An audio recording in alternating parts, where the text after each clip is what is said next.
ಕಂಟಕ ಸದ್ಯಕ್ಕೆ ಉರುಳಾಗಿ ಪರಿಣಮಿಸಿದೆ. ಸಿಎಂ ಸಿದ್ದರಾಮಯ್ಯನವರಿಗೆ ಕುರ್ಚಿನೇ ಅಲುಗಾಡೋ ನಿಟ್ಟಿನಲ್ಲಿ ಇದೀಗ ಆತಂಕ ಶುರುವಾಗಿದೆ. ಈಗಾಗಲೇ ರಾಜ್ಯಪಾಲರಿಗೆ ಸಾಲು ದೂರನ್ನ ಕೊಡ್ತಾರೆ ಬಿಜೆಪಿಯವರು. ಅದಾದ್ಮೇಲೆ ರಾಜ್ಯಪಾಲರು ಎಕ್ಸ್ಪ್ಲನೇಷನ್ ಕೇಳ್ತಾರೆ. ಖುದ್ದು ಸಿಎಂ ಸಿದ್ದರಾಮಯ್ಯನವರು ಹೋಗಿ ಹಾಜರಾಗಿ ಇಡೀ ಪ್ರಕರಣವನ್ನ ವಿವರಣೆಯನ್ನ ಕೊಟ್ಟು ಬಂದಿರ್ತಾರೆ. ಅದಾದ್ಮೇಲೆ ಮತ್ತೊಂದು ನೋಟಿಸ್ ರಾಜ್ಯಪಾಲರ ಕಡೆಯಿಂದ ಶೋಕಾಸ್ ನೋಟಿಸ್ ಬರುತ್ತೆ. ನಿಮ್ಮ ಮೇಲೆ ನಾವ್ಯಾಕೆ ಪ್ರಾಸಿಕ್ಯೂಷನ್ಗೆ ಅನುಮತಿ ಕೊಡಬಾರದು, ಇದಕ್ಕೆ ಎಕ್ಸ್ಪ್ಲನೇಷನ್ ಕೊಡಿ, ಮೂಡ ಹಗರಣಕ್ಕೆ ಸಂಬಂಧಪಟ್ಟಂತೆ ಅಂತ. ಇದಕ್ಕೇನು ಉತ್ತರ ಕೊಡ್ತಾರೆ ಸಿಎಂ ಸಿದ್ದರಾಮಯ್ಯನವರು? ಅಷ್ಟೇ ಅಲ್ಲ, ಪ್ರಾಸಿಕ್ಯೂಷನ್ಗೆ ಅನುಮತಿ ಕೊಡೋದಕ್ಕೆ ರಾಜ್ಯಪಾಲರು ಎಲ್ಲ ಸಿದ್ಧತೆಯನ್ನ ಮಾಡಿಕೊಂಡಿದ್ದಾರೆ ಅಂತ ಹೇಳಲಾಗ್ತಾ ಇದೆ. ಹಾಗಾದ್ರೆ ರಾಜ್ಯಪಾಲರು ಪ್ರಾಸಿಕ್ಯೂಷನ್ಗೆ ಅನುಮತಿ ಕೊಟ್ರೆ ನೈತಿಕ ಹೊಣೆ ಹೊಟ್ಟು ಸಿಎಂ ಸಿದ್ದರಾಮಯ್ಯನವರು ರಾಜೀನಾಮೆ ಕೊಡಬೇಕಾಗತ್ತಾ, ಅಥವಾ ಅವರ ನಿರ್ಣಯವನ್ನ ನಾವು ಅಂಗೀಕರಿಸೋದಿಲ್ಲ ಅಂತ ಸಂಪುಟ ಸಭೆಯಲ್ಲಿ ತೀರ್ಮಾನ ತೆಗೆದುಕೊಳ್ತಾರಾ? ಇದು ಎಷ್ಟರ ಮಟ್ಟಿಗೆ ವ್ಯಾಲಿಡ್ ಆಗತ್ತೆ? ಅದನ್ನ ಮತ್ತೆ ರಾಜ್ಯಪಾಲರು ಒಪ್ಕೊಳ್ತಾರಾ, ತಿರಸ್ಕರಿಸ್ತಾರಾ? ಹೀಗೆ ಅನೇಕ ದೊಡ್ಡ ಪ್ರೋಸೆಸ್ ಇದೆ. ಇದೇನು ಹೊಸದಲ್ಲ. ಈ ಹಿಂದೆ ಯಡಿಯೂರಪ್ಪನವರ ಕೇಸ್ನಲ್ಲೂ ಕೂಡ ಈ ಒಂದು ಪ್ರೋಸೆಸ್ ಆಗಿರೋದನ್ನು ನೋಡಿದ್ವಿ. But that is completely different. ಆದರೆ ಈಗಿರುವಂತಹ ಈ ಪ್ರಕರಣ ಯಾವ ಮಟ್ಟಕ್ಕೆ ಹೋಗಿ ತಲುಪತ್ತೆ, ಇಲ್ಲಿರುವಂತಹ ಲೀಗಲ್ ಚಾಲೆಂಜಸ್ ಏನು, ಅನೇಕ ವಿಚಾರಗಳಿದೆ. ರಾಜ್ಯಪಾಲರ ಅಧಿಕಾರಾವಧಿ ಏನು, ಇನ್ನು ಸಚಿವ ಸಂಪುಟಕ್ಕಿರುವಂತಹ ತಾಕತ್ತು ಏನು, ಈ ಎಲ್ಲ ಅಂಶಗಳು ಬಹಳ ಮುಖ್ಯ ಆಗತ್ತೆ. ಇದೆಲ್ಲದರ ಬಗ್ಗೆ ಚರ್ಚೆಯನ್ನು ಆರಂಭ ಮಾಡ್ತೀವಿ. ಇದೇ ಹೊತ್ತಿನ ವಿಶೇಷ. ಸಿಎಂಗೆ ಮೂಡ ಕಂಟಕ, ರಾಜ್ಯಪಾಲರ ನೋಟಿಸ್.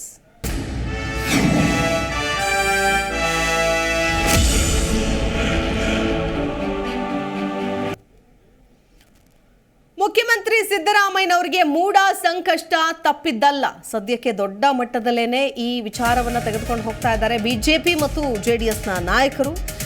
ಸಿಎಂ ಸಿದ್ದರಾಮಯ್ಯನವರಿಗೆ ರಾಜ್ಯಪಾಲರು ನೋಟಿಸ್ ಕೊಟ್ಟಿದ್ದಾರೆ. ಆರೋಪಗಳ ಕುರಿತು ವಿವರಣೆ ಕೊಡಿ ಸರ್ ಅಂತೇಳಿ ಮುಖ್ಯ ಕಾರ್ಯದರ್ಶಿ ಅವರಿಗೆ ಒಂದು ನೋಟಿಸ್ ಅನ್ನ ಕೊಟ್ಟಿದ್ದಾರೆ. ಸಿಎಂ ವಿರುದ್ಧ ಪ್ರಾಸಿಕ್ಯೂಷನ್ಗೆ ಅನುಮತಿ ಕೋರಿ ಅರ್ಜಿ, 22 ಪುಟಗಳ ಅರ್ಜಿ ಸಲ್ಲಿಸಿದ್ದಾರೆ ವಕೀಲ ಟಿ.ಜೆ. ಅಬ್ರಹಾಂ ಅವರು. ಜುಲೈ 26ನೇ ತಾರೀಕು ರಾಜ್ಯಪಾಲರಿಗೆ ಅರ್ಜಿನ ಸಲ್ಲಿಕೆಯಾಗಿತ್ತು. ಸಿಎಂ ವಿರುದ್ಧ ಅಧಿಕಾರ ದುರುಪಯೋಗದ ಆರೋಪ, ರಾಜ್ಯದ ಬೊಕ್ಕಸಕ್ಕೆ 55.8 ಕೋಟಿ ರೂಪಾಯಿ ನಷ್ಟ ಆಗಿದೆ ಈ ಮೂಲಕ ಅನ್ನೋ ಆರೋಪ ಕುತೂಹಲ ಮೂಡಿಸಿದೆ. ಸರ್ಕಾರದ ಮುಂದಿನ ನಡೆ ಏನು ಅನ್ನೋದು ಈ ವಿಚಾರಕ್ಕೆ ಸಂಬಂಧಪಟ್ಟಂತೆ ಸದಾನಂದ ಗೌಡರು ಮಾತನಾಡಿದ್ದಾರೆ. ಏನು ಹೇಳಿದ್ದಾರೆ ಕೇಳ್ಕೊಂಡು ಬರೋಣ, ನಂತರದಲ್ಲಿ ಚರ್ಚೆ ಆರಂಭ ಆಗುತ್ತೆ. ನಾವೇ ಮಾಡಬೇಕಾಗಿತ್ತು, ನಾವೇ ಇದನ್ನು ಪ್ರಾರಂಭ ಮಾಡಬೇಕಿತ್ತು. ಆದರೆ ಯಾರೋ ಮಾಡಿದ ಕಾರಣ, ರಾಜ್ಯಪಾಲರು ಅದನ್ನು ಸೀರಿಯಸ್ ಆಗಿ ತಗೊಂಡ ಕಾರಣ ಇನ್ನೊಮ್ಮೆ ಅದರಲ್ಲಿ ನಾವು ಮುಂದುವರಿಯುವಂಥ ಅವಶ್ಯಕತೆ ಇಲ್ಲ ಅಂತ ನಾನು ತಿಳ್ಕೊಳ್ತಾ ಇದ್ದೇನೆ. ರಾಜ್ಯಪಾಲರು ಕೂಡ ಎಲ್ಲ ವಿಶ್ಲೇಷಣೆಗಳನ್ನು ಮಾಡಿ, ಕಾನೂನು ತಜ್ಞರ ಸಮಾಲೋಚನೆ ಮಾಡಿ ಇದಕ್ಕೆ ಖಂಡಿತವಾಗಿಯೂ ಒಂದು ಒಪ್ಪಿಗೆ ಕೊಡ್ತಾರೆ. ಯಾಕಂತ ಹೇಳಿದ್ರೆ ಆ ರೀತಿಯ ಒಂದು ಡಾಕ್ಯುಮೆಂಟ್ಸ್ ಇವತ್ತು ಮುಖ್ಯಮಂತ್ರಿಯೇ ಸ್ವತಃ ವಿಧಾನಸಭೆಯ ಒಳಗೆ ಒಂದಷ್ಟು ಮೊತ್ತ ಅವ್ಯವಹಾರ ಆಗಿದೆ ಅಂತ ಒಪ್ಪಿಕೊಂಡಿದ್ದು, ಅವರೇ ಫೈನಾನ್ಸ್ ಮಿನಿಸ್ಟರ್ ಆಗಿರುವಂತಹ ಹಿನ್ನೆಲೆಯಲ್ಲಿ ಈ ವಿಚಾರ ನಡೆದ ಕಾರಣ ಎಲ್ಲ ಒಂದು ಕಡೆ ಅವರಿಗೂ ತಾಗುತ್ತೆ. ಎರಡನೇದಂತೂ ಭಾರಿ ಸ್ಪಷ್ಟ ಇದೆ. ದಾಖಲೆಗಳು ಮತ್ತೊಂದು ಈಗಾಗಲೇ ನಾವು ನೋಡಿದ್ದೇವೆ. ಆ ದಾಖಲೆಗಳು ಸ್ವಾರ್ಥ ರಾಜಕಾರಣಕ್ಕೋಸ್ಕರ ಸರ್ಕಾರಿ ಜಾಗವನ್ನ ಕೊಳ್ಳೆ ಹೊಡೆಯಲಿಕ್ಕೋಸ್ಕರ ಮಾಡಿದ್ದು ಅಂತ ಹೇಳುವಂಥದ್ದು, ಅವರ ಮೈದುನರು ಬಾಕಿಯವರೆಲ್ಲ ಸೇರಿಕೊಂಡು ಮಾಡಿರುವಂಥದ್ದು, ಇದನ್ನೆಲ್ಲವನ್ನು ನೋಡಿದ್ದೇವೆ. ಆದರೆ ಇವತ್ತಿರುವಂಥ ಪ್ರಶ್ನೆ ಅಲ್ಲ, ಈ ಹೋರಾಟ ಒಂದು ತಾತ್ವಿಕ ಮಟ್ಟಕ್ಕೆ ಇದನ್ನು ತಗೊಂಡು ಹೋಗಬೇಕಾದಂಥ ಆ ಒಂದು ಕೆಲಸ ಕಾರ್ಯಗಳಲ್ಲಿ ವಿಪಕ್ಷವಾಗಿ ನಾವು ಭಾರಿ ಯಶಸ್ವಿ ಆಗಲಿಲ್ಲ ಅಂತ ಹೇಳುವಂಥ ಬೇಸರ. ಇದೇ ವಿಚಾರಕ್ಕೆ ಸಂಬಂಧಪಟ್ಟಂತೆ ಚರ್ಚೆಯನ್ನು ಆರಂಭಿಸ್ತೀವಿ. ನನ್ನ ಜೊತೆಗೆ ಅತಿಥಿಗಳು ಕೂಡ ಜಾಯ್ನ್ ಆಗ್ತಾ ಹೋಗ್ತಾರೆ. ಹರಿಪ್ರಸಾದ್ ಇದ್ದಾರೆ, ವಕೀಲರು. ನಮಸ್ಕಾರ ಸರ್, ಕಾರ್ಯಕ್ರಮಕ್ಕೆ ಸ್ವಾಗತ. ಇನ್ನು ನಂಜಪ್ಪ ಕಾಳೇಗೌಡ ಇದ್ದಾರೆ, ವಕೀಲರು. ನಮಸ್ಕಾರ ಸರ್, ಕಾರ್ಯಕ್ರಮಕ್ಕೆ ಸ್ವಾಗತ. ಶಶಿಕಾಂತ್ ಎಡಹಳ್ಳಿ ಇದ್ದಾರೆ, ರಾಜಕೀಯ ಚಿಂತಕರು. ನಮಸ್ಕಾರ, ಕಾರ್ಯಕ್ರಮಕ್ಕೆ ಸ್ವಾಗತ. ಮೊದಲೇದಾಗಿ ಹರಿಪ್ರಸಾದ್ ಅವರಿಂದನೇ ಕಾರ್ಯಕ್ರಮ ಆರಂಭ ಮಾಡ್ತೀನಿ. ನಿಜಕ್ಕೂ ಮೂಡ ಹಗರಣ ಈ ಹಂತಕ್ಕೆ ಹೋಗುತ್ತೆ ಅಂತ ಬಹುಶಃ ಖುದ್ದು ಬಿಜೆಪಿಯವರು ಅನ್ಕೊಂಡಿರಲಿಲ್ಲ ಅನ್ಸುತ್ತೆ ಪ್ರಾರಂಭದಲ್ಲಿ. ಬಟ್ ಅದಾದಮೇಲೆ ಒಂದು ಹೋರಾಟವನ್ನು ತೀವ್ರಗೊಳಿಸ್ತಾರೆ. ಆಯ್ತಾ, ಮೈಸೂರಿಗೆ ಹೋಗಿ ಅಲ್ಲಿ ಮುತ್ತಿಗೆ ಹಾಕೋದಕ್ಕೆ ಅಂತ ಪ್ರಯತ್ನ ಪಡ್ತಾರೆ. ಸೆಷನ್ನಲ್ಲೂ ಕೂಡ ಅಹೋರಾತ್ರಿ ಧರಣಿಯನ್ನ ಮಾಡ್ತಾರೆ. ಹೀಗೆ ಇದರ ಒಂದು ತೀವ್ರತೆ ದಿನಗಳೆದಂತೆ ಹೆಚ್ಚಾಗ್ತಾ ಇದೆ ಅನ್ನೋದಂತೂ ಗೊತ್ತಾಗ್ತಾ ಇದೆ. ಬಟ್ ಈಗ ರಾಜ್ಯಪಾಲರ ಅಧಿಕಾರಾವಧಿಗೆ ಅಥವಾ ವಿವೇಚನೆಗೆ ಬಿಟ್ಟ ವಿಷಯನ ಇದು ಅನ್ನುವಂಥದ್ದು ನೋಡಬೇಕಾಗತ್ತೆ. ಯಾಕಂದರೆ ಒಂದು ಇನ್ಫ್ಲೂಯೆನ್ಸ್ ಮಾಡಿ ಏನೋ ಬದಲಾವಣೆ ಮಾಡಿದ್ದಾರೆ ಅನ್ನೋದಕ್ಕೆ ಸಿಎಂ ಸಿದ್ದರಾಮಯ್ಯನವರು ಆ ಸಂದರ್ಭದಲ್ಲಿ ಅಧಿಕಾರದಲ್ಲಿ ಇರಲಿಲ್ಲ, ವಿರೋಧ ಪಕ್ಷದ ನಾಯಕರಾಗಿದ್ದರು. ಖುದ್ದು ಇವರು ವಾಪಸ್ ಬಿಜೆಪಿ ಮೇಲೇ ಆರೋಪ ಮಾಡ್ತಿದ್ದಾರೆ. ಯಾವ ಹಂತಕ್ಕೆ ಹೋಗುತ್ತೆ ಇದು ಸದ್ಯದ ಮಾಹಿತಿ ನೋಡೋದಾದ್ರೆ ಏನು ಹೇಳ್ತೀರಿ ಮೇಡಮ್? ಇದು ಈ ಪ್ರಕರಣ ಸಂಪೂರ್ಣ ಒಂದು ರಾಜಕೀಯ ಕೆಸರಾಟ. ನಾವಿಲ್ಲಿ ವಕೀಲರಾಗಿ ಕಾನೂನಾತ್ಮಕ ಚೌಕಟ್ಟಿನಲ್ಲಿ ಮಾತ್ರ ಮಾತಾಡೋಕ್ಕೆ ಈ ಪ್ರಕರಣ ಇಷ್ಟಪಡ್ತೀವಿ. Yes please. ಸೊ ಇದ್ರ ಏನು ಒಂದು ಪ್ರಾಸಿಕ್ಯೂಷನ್ ಅಂತಕ್ಕಂಥದ್ದು ಏನು ಈ ಪ್ರೊಸೆಸ್ ನಡೀತಾ ಇದೆ, CM ವಿರುದ್ಧ ಮಾಡಬೇಕು ಅಂತಕ್ಕಂಥದ್ದು ಅಬ್ರಾಮ್ ಅವರು ದೂರು ಕೊಟ್ಟಿದ್ದಾರೆ, ಲೋಕಾಯುಕ್ತಕ್ಕೂ ದೂರು ಕೊಟ್ಟಿದ್ದಾರೆ, ಮತ್ತು ಪ್ರಾಸಿಕ್ಯೂಷನ್ಗೆ ಪರ್ಮಿಷನ್ ಕೇಳಿದ್ದಾರೆ. ಸೊ ಇದು ಕಂಪ್ಲೀಟಾಗಿ ಒಂದು ಕಾನೂನಾತ್ಮಕ, ಒಂದು ಔಪಚಾರಿಕ ಕಾನೂನಾತ್ಮಕ ಪ್ರಕ್ರಿಯೆ ಮೇಡಮ್. ಸೊ ಇಲ್ಲೇನಾಗುತ್ತೆ, ರಾಜ್ಯಪಾಲರಿಗೆ ಇರ್ತಕ್ಕಂಥ ಅಧಿಕಾರವನ್ನು ಬಳಸ್ಕೊಂಡು, ಇದಕ್ಕೆ ರಾಜ್ಯಪಾಲರು ಬಂದು ಮೂಲತಃ ನಮ್ಮ ಒಂದು ಸಂವಿಧಾನಬದ್ಧ ಒಂದು ಹುದ್ದೆಯನ್ನು ಹೊಂದಿರತಕ್ಕಂಥ, ಅವರಿಗೆ ರಾಜ್ಯದ ಒಂದು ಆಡಳಿತಾತ್ಮಕ ಒಂದು ವಿಚಾರದಲ್ಲಿ ಟಾಪ್ ಮೋಸ್ಟ್ ಒಂದು ಪೊಸಿಷನ್ ಇರ್ತಕ್ಕಂಥದ್ದು ನೋಡ್ತೀವಿ. ಇವರು ಪ್ರಾಸಿಕ್ಯೂಷನ್ ಬಗ್ಗೆ ಒಂದು ಕ್ಲಾರಿಫಿಕೇಶನ್ ಕೇಳ್ತಾರೆ. ಪ್ರಾಸಿಕ್ಯೂಷನ್ ಪರ್ಮಿಷನ್ ಕೊಡೋಕ್ಕಿಂತ ಮುಂಚೆ ರಾಜ್ಯದ ಮುಖ್ಯ ಕಾರ್ಯದರ್ಶಿ ಅವರಿಗೆ ಪರ್ಮಿಷನ್ ಕೇಳ್ತಕ್ಕಂಥ ಒಂದು ವಾಡವಿಕೆ ನಮ್ಮಲ್ಲಿದೆ. ಸೊ ಏನು ಮುಖ್ಯ ಇವರು ಇರ್ತಾರೆ, ನಮ್ಮ CS ಚೀಫ್ ಸೆಕ್ರೆಟರಿ ಇರ್ತಾರೆ, ಇವರು ಸಂಪೂರ್ಣ ಒಂದು ಆರೋಪಗಳಿಗೆ ಅಥವಾ ಹಗರಣಕ್ಕೆ ಸಂಬಂಧಪಟ್ಟಂತೆ ಅಥವಾ ಒಂದು ವಿಚಾರಕ್ಕೆ ಸಂಬಂಧಪಟ್ಟಂತೆ ಸಂಪೂರ್ಣ ವರದಿಯನ್ನು ಸಂಗ್ರಹಣೆ ಮಾಡಿ, ಮತ್ತು ಅದು ಏನು ಲೀಗಲ್ ಎಕ್ಸ್ಪರ್ಟ್ಸ್ ಒಂದು ಕನ್ಸಲ್ಟ್ ಮಾಡಿ ಸಂಪೂರ್ಣ ವರದಿಯನ್ನು ರಾಜ್ಯಪಾಲರಿಗೆ ಕೊಟ್ಟಂಥ ನಂತರದಲ್ಲಿ ರಾಜ್ಯಪಾಲರು ಅಲ್ಲಿರ್ತಕ್ಕಂಥ ವಿಚಾರಗಳನ್ನು ಕೂಲಂಕುಷವಾಗಿ ಅಧ್ಯಯನ ಮಾಡಿ ಅವರು ಸಹ ಒಂದು ಕಾನೂನು ತಜ್ಞರ ಪರ್ಮಿಷನ್ ತಗೊಂಡು ನೆಕ್ಸ್ಟ್ ಪ್ರೊಸೀಡಿಂಗ್ಗೆ ಪರ್ಮಿಷನ್ ಕೊಡ್ತಕ್ಕಂಥ ಒಂದು ವಾಡಿಕೆ ಮೇಡಮ್. ಸೊ ಈ ಒಂದು ವಿಚಾರದಲ್ಲಿ ನೋಡಬೇಕು, ಇದೇನಕ್ಕೆ ಇನ್ನೂ ವರದಿ ಸಲ್ಲಿಕೆ ಆಗಬೇಕು, ಏನೇನು ಪ್ರೊಸೆಸರ್ ಆಗುತ್ತೆ ಅಂತಕ್ಕಂಥ ನೋಡಬೇಕು, ವಾಸ್ತವಾಂಶಗಳು ಏನಿದೆ ಅಂತಕ್ಕಂಥದ್ದು ನೋಡಬೇಕು. ಸೊ ನೋಡಿದಾದ್ಮೇಲೆ ತನಿಖೆ ಹಂತದಲ್ಲಿ ವಿಚಾರಗಳನ್ನ ಪರಿಗಣನೆಗೆ ತರಕ್ಕೆ ಅವಕಾಶ ಆಗುತ್ತೆ. ಫೈನ್. ಎಸ್, ಮಾತಾಡ್ತೀನಿ ನಂಜಪ್ಪ ಕಾಳೇಗೌಡ. ಈಗ ಈ ಹಿಂದಿನ ನಮ್ಮದೇ ರಾಜ್ಯದ ಬೇರೆ ರಾಜ್ಯದ ಎಕ್ಸಾಂಪಲ್ಸ್ ಇದೆ, ಅದರ ಜೊತೆಗೆ ನಮ್ಮದೇ ರಾಜ್ಯದ ಯಡಿಯೂರಪ್ಪನವರ ಕೇಸನ್ನು ಈ ಸಂದರ್ಭದಲ್ಲಿ ನೆನೆಸ್ಕೊಳ್ಬಹುದು. ಯಾಕಂತಂದ್ರೆ ಪ್ರೊಸೀಜರ್ ಏನಾಗಿತ್ತು, ಇದೇ ಥರ ಆಗಿತ್ತು. ಇವರು ಅಲ್ಲಿ ಕಳಿಸೋದು, ಅವ್ರು ಮತ್ತೆ ರಿಜೆಕ್ಟ್ ಮಾಡಿ ಕಳಿಸೋದು, ಮತ್ತೆ ಎಕ್ಸ್ಪ್ಲನೇಷನ್ ಕೇಳೋದು, ಇದು ಒಂದು 4-5 ಬಾರಿ ಆಗಿ ಕೊನೆಗೆ ಅವರು ಪ್ರಾಸಿಕ್ಯೂಷನ್ಗೆ ಅನುಮತಿ ಕೊಟ್ಟರು. ಅದಾದಮೇಲೆ ಯಡಿಯೂರಪ್ಪನವರ ಅರೆಸ್ಟ್ ಕೂಡ ಆದರೂ, ಅವರು ಅಧಿಕಾರವನ್ನು ಕೂಡ ತ್ಯಾಗ ಮಾಡಬೇಕಾಯಿತು. ಆ ತೀವ್ರತೆ ಈ ಒಂದು ಪ್ರಕರಣದಲ್ಲಿ ಇದೆಯಾ, ಅಥವಾ ಒಂದು ಕಂಪ್ಯಾರಿಸನ್ ಮಾಡೋದಕ್ಕೆ ಸಾಧ್ಯ ಇದೆಯಾ, ಅಥವಾ ಅದೇ ಕಂಪ್ಲೀಟ್ ಆಗಿ ಡಿಫ್ರೆಂಟ್, ಇದೇ ಕಂಪ್ಲೀಟ್ ಆಗಿ ಡಿಫ್ರೆಂಟ್ ಅಂತ ಹೇಳ್ಬೋದು? ಏನು ಹೇಳಿ? ಇದು ಟೋಟಲಿ ಯಡಿಯೂರಪ್ಪನವ್ರ ಕೇಸ್ಗೂ ಸಿದ್ದರಾಮಯ್ಯನವ್ರ ಕೇಸ್ಗೂ ಅಜಗಜಾಂತರ ವ್ಯತ್ಯಾಸ ಇದೆ. ಯಡಿಯೂರಪ್ಪನವ್ರ ಕೇಸು ಅವರು ಮುಖ್ಯಮಂತ್ರಿ ಆಗಿದ್ದಾಗ ಅವರ ಆಡಳಿತಾವಧಿಯಲ್ಲಿ ಲಂಚ ಪಡೆದ್ರು ಅಂತಕ್ಕಂಥ ಖಚಿತ ಮಾಹಿತಿಯ ಮೇಲೆ ಅದು ಕೇಸ್ ಆಯಿತು. ಈ ಸಿದ್ದರಾಮಯ್ಯನವ್ರ ಕೇಸು ಹಾಗಲ್ಲ. ಇವರು ವಿರೋಧ ಪಕ್ಷದ ನಾಯಕರಾಗಿದ್ದಾಗ ಅದಕ್ಕೆ ಹಿಂದೆ ಇದ್ದಾಗಂತ ಇದು ಅಕ್ವಿಸಿಷನ್ ಪ್ರೊಸೀಡಿಂಗ್ಸ್, ಒಂದು ಸಿವಿಲ್ ವ್ಯಾಜ್ಯ. ಇದು ಸಿವಿಲ್ ವ್ಯಾಜ್ಯಕ್ಕೆ ಸಂಬಂಧಪಟ್ಟಂಗೆ ಇಲ್ಲಿ ದುರಾಡಳಿತ ನಡೆದಿದೆ, ಅಡ್ಜಸ್ಟ್ಮೆಂಟ್ ರಾಜಕಾರಣ. ಇದರಲ್ಲಿ 3 ಪಕ್ಷದವರು ಇದ್ದಾರೆ. ಹಾಗಾಗಿ ಯಾರು ಪಟ್ಟಾಕದೇ ಇರೋದ್ರಿಂದ ಇವ್ರನ್ನ ಬಿಟ್ಟು 3ನೇ ವ್ಯಕ್ತಿಯಿಂದ ಪಟ್ಟಾಕ್ಸಕ್ಕೆ ಮಾಡ್ತಾ ಇದ್ದಾರೆ. ಅದಕ್ಕೆ ಮೊದಲು ನಾವು ಒಂದು ವಿಚಾರನ ತಿಳ್ಕೊಬೇಕು. ನಾವು ಸ್ವಾತಂತ್ರ್ಯ ನಂತರ ಫೆಡರಲ್ ಸಿಸ್ಟಮನ್ನು, ಒಕ್ಕೂಟ ವ್ಯವಸ್ಥೆಯಲ್ಲಿದ್ದೀವಿ. ನಮ್ಮದು ಭಾರತೀಯ ಒಕ್ಕೂಟ, ಇಂಡಿಯಾ ದೇಶ ಒಕ್ಕೂಟ ವ್ಯವಸ್ಥೆಯಲ್ಲಿದ್ದೇವೆ. ನಮ್ಮ ರಾಷ್ಟ್ರಪತಿಗಳು ರಾಷ್ಟ್ರದ ಪ್ರಥಮ ಪ್ರಜೆ ಆಗಿರ್ತಾರೆ. ನಮ್ಮದು ಸಂಸದೀಯ ವ್ಯವಹಾರ ಇದ್ರೂ ಎಲ್ಲ ಆಡಳಿತದ ಮೊಹರು ರಾಷ್ಟ್ರಪತಿಗಳ ಮೊಹರೇ ಬೀಳುತ್ತೆ. ಆದರೆ ನಮ್ಮ ದೇಶದ ರಾಷ್ಟ್ರಪತಿಗಳು ರಬ್ಬರ್ ಸ್ಟ್ಯಾಂಪ್ ರಾಷ್ಟ್ರಪತಿಗಳು ಅಂತ ಹೇಳಲ್ಪಡುತ್ತೆ. ಎಲ್ಲ ನಿರ್ಣಯಗಳನ್ನ ಮಂತ್ರಿಮಂಡಲನೇ ತಗೊಳುತ್ತೆ. ರಾಜ್ಯದಲ್ಲೂ ಹಾಗೆ ರಾಜ್ಯಪಾಲರು ಪ್ರಥಮ ಪ್ರಜೆನೇ ಆದ್ರು. ಎಲ್ಲಾ ಆದೇಶಗಳು ಅವರ ಆದೇಶಾನುಸಾರ ಅವರ ಹೆಸರಲ್ಲೇ ಪ್ರಕಟ ಆದ್ರೂ ಸಹ, ಅವರ ಆಜ್ಞಾನುಸಾರನೇ ಆದ್ರೂ ಸಹ ಎಲ್ಲ ನಿರ್ಣಯಗಳನ್ನ ವಿಧಾನಸಭೆಯಲ್ಲಿ ಮುಖ್ಯಮಂತ್ರಿಗಳ ನೇತೃತ್ವದ ಮಂತ್ರಿಮಂಡಲದಲ್ಲಿ ತೀರ್ಮಾನ, ಪವರ್ ಹೌಸ್ ಅಲ್ಲೇ. ಹೌದು, ಅದಕ್ಕೆ ಅಂಕಿತ ಹಾಕೋದು ಅಷ್ಟೇ ಅವ್ರ ಕೆಲಸ. ಕೆಲವೊಮ್ಮೆ ವಿಶೇಷಾಧಿಕಾರಿಗಳನ್ನ ಬಳಸ್ಬೋದು, ಅವ್ರು 2ನೇ ಸರಿ ಹೋದಾಗ ಸಹಿ ಹಾಕ್ಲೇಬೇಕಾಗತ್ತೆ. ಹಾಗಾದಾಗ ಈ ನಮ್ಮಲ್ಲಿ ರಾಜ್ಯಪಾಲರನ್ನ ಕೇಂದ್ರದ ಕಣ್ಣು ಮತ್ತು ಕಿವಿ ಅಂತ ಕರಿತೀವಿ. ಅವರು ಆಯ್ಕೆ ಆಗೋದು ಅಲ್ಲಿಂದ ಆಗಿದ್ರಿಂದ ಅವರು ರಾಜ್ಯದಲ್ಲಿ ಏನೇನು ನಡೀತಾ ಇದೆ ಅನ್ನೋದನ್ನ ಕೇಂದ್ರಕ್ಕೆ ವರದಿಯನ್ನು ಒಪ್ಪಿಸ್ತಾರೆ. ಆಮೇಲೆ ಅವ್ರಿಗೆ ಆದಂಥ ಕೆಲವು ಜವಾಬ್ದಾರಿಗಳು, ಹೊಣೆಗಾರಿಕೆಗಳಿದ್ದಾವೆ. ಸೊ ಮಂತ್ರಿಮಂಡಲನ ಅವ್ರಿಗೆ ಪ್ರಮಾಣ ವಚನ ಬೋಧಿಸ್ತಕ್ಕಂಥದ್ದು, ಅಡ್ವೊಕೇಟ್ ಜನರಲನ್ನು ಅಪಾಯಿಂಟ್ಮೆಂಟ್ ತಕ್ಕಂಥದ್ದು, ಆಮೇಲೆ ಜಡ್ಜಸ್ಸನ್ನು ಪ್ರಮಾಣ ವಚನ ಬೋಧಿಸ್ತಕ್ಕಂಥದ್ದು, ಇದನ್ನೆಲ್ಲ ಅವ್ರು ಮಾಡ್ತಾ ಇರ್ತಾರೆ. ಆದರೆ ಯಾವುದೇ ಚುನಾಯಿತ ಸರ್ಕಾರದ ದಿನನಿತ್ಯದ ಇದರಲ್ಲಿ ಕಾರ್ಯಚಟುವಟಿಕೆಗಳಲ್ಲಿ ಅವರು ಮೂಗು ತೋರಿಸಬಾರ್ದು. ಹಾಗಾಗಿ ಈ ಕೇಸಲ್ಲಿ ಪ್ರೇಮ ಫೈಸಿ ಮೇಲ್ನೋಟಕ್ಕೆ ನೋಡೋದಾದರೆ, ನಾನು ಮೂಡಾದಲ್ಲಿ ಹಗರಣ ನಡೆದಿಲ್ಲ, ಸಿದ್ದರಾಮಯ್ಯನವರು ನಿರ್ದೋಷಿ ಅಂತ ಸರ್ಟಿಫಿಕೇಟ್ ಕೊಡಲ್ಲ. ಆದರೆ ಈ ಕೇಸಲ್ಲಿ ರಾಜ್ಯಪಾಲರು ನೋಟಿಸ್ ಕೊಡೋ ಅವಶ್ಯಕತೆ ಇರಲಿಲ್ಲ, ಏನು ಬೇಕಾಗಿರಲಿಲ್ಲ. ಯಾಕಂದರೆ ನ್ಯಾಯಾಂಗ ತನಿಖೆಗೆ ಒಪ್ಪಿಸಿದ್ದಾರೆ. ಅಲ್ಲಿಂದ ವರದಿ ಬಂದ ಮೇಲೆ ಸಿದ್ದರಾಮಯ್ಯನವರು ಅದರಲ್ಲಿ ಇನ್ವಾಲ್ವ್ ಆಗಿದ್ದಾರೆ ಅಂದರೆ ಅವ್ರು ರಾಜೀನಾಮೆ ಕೇಳ್ಬೋದಾಗಿತ್ತು, ಅವ್ರ ಮೇಲೆ ಪ್ರಾಸಿಕ್ಯೂಷನ್ನು ಮಾಡ್ಬೋದಿತ್ತು. ಇವ್ರದ್ದು ಕೊಟ್ಟಿರೋದು ಇದು ರಾಜಕೀಯ. ನಮ್ಮ ಸ್ನೇಹಿತರು ಹೇಳ್ದಂಗೆ ಇದು ನಾವು ನೋಡ್ತಾ ಇದ್ದೀವಿ 10 ವರ್ಷದಿಂದ ಈಚೆಗೆ ಕೇಂದ್ರ ಸರ್ಕಾರದಲ್ಲಿರೋ ಒಕ್ಕೂಟ ವ್ಯವಸ್ಥೆ ಇಲ್ಲದೇ ಇರತಕ್ಕಂಥ ಇತರೆ ರಾಜ್ಯ ಸರ್ಕಾರಗಳ ಮೇಲೆ ಗದಾ ಪ್ರಹಾರವನ್ನು ಮಾಡ್ತಾ ಇದೆ. ಒಂದು ರಾಜ್ಯಪಾಲರನ್ನು ಬಿಡ್ತಕ್ಕಂಥದ್ದು, ಇನ್ನೊಂದು ಫ್ರಾಕ್ಷನ್ ಮಾಡ್ತಕ್ಕಂಥದ್ದು, ಮತ್ತೆ ಅಲ್ಲಿನ MLAಗಳನ್ನ ಪರ್ಚೇಸ್ ಮಾಡ್ತಕ್ಕಂಥದ್ದು. ಅದು CBI ಬಿಡಿ, ಯಾವುದೋ ಒಂದು ತಂತ್ರ. ವಕೀಲರಾಗಿ ನೀವೇ ಇದೆಲ್ಲ ಹೇಳಕ್ ಆಗಲ್ಲ. ಇನ್ನೊಂದು ವಿಷಯ, ಯಾಕಂತಂದ್ರೆ ದಟ್ಸ್ ಆಲ್ ಇಂಡಿಪೆಂಡೆಂಟ್ ಬಾಡಿ.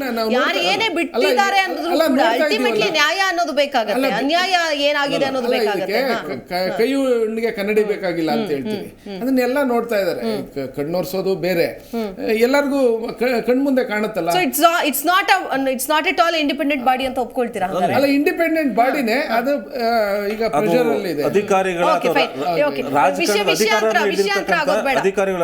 ವಿಷಯಾಂತರ ಆಗೋದು ಬೇಡ ಶಶಿಕಾಂತ್ ಅವರೇ. ರಾಜಕೀಯವಾಗಿ ಏನೆಲ್ಲ ಮೇಲಾಟಗಳು ಆಗ್ತಾ ಇದೆ ಅಂತ ನೋಡ್ತಾ ಇದ್ದೀವಿ. ಇನ್ನೊಂದು ಮಾತು, ಮುಂದುವರೆದ ಮಾತನ್ನ ನಿಲ್ಲಿಸ್ಬಿಟ್ಟೆ ನಾನು.